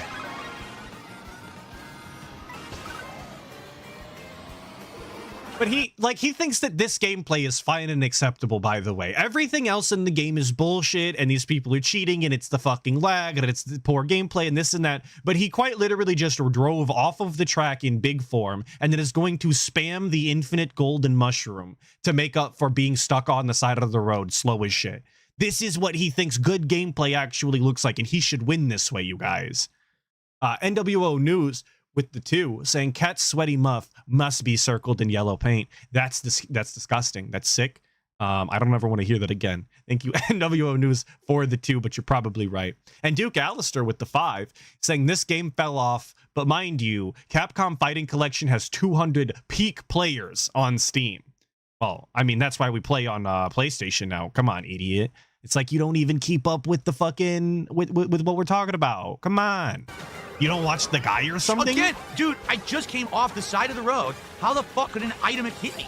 It makes no fucking sense at all.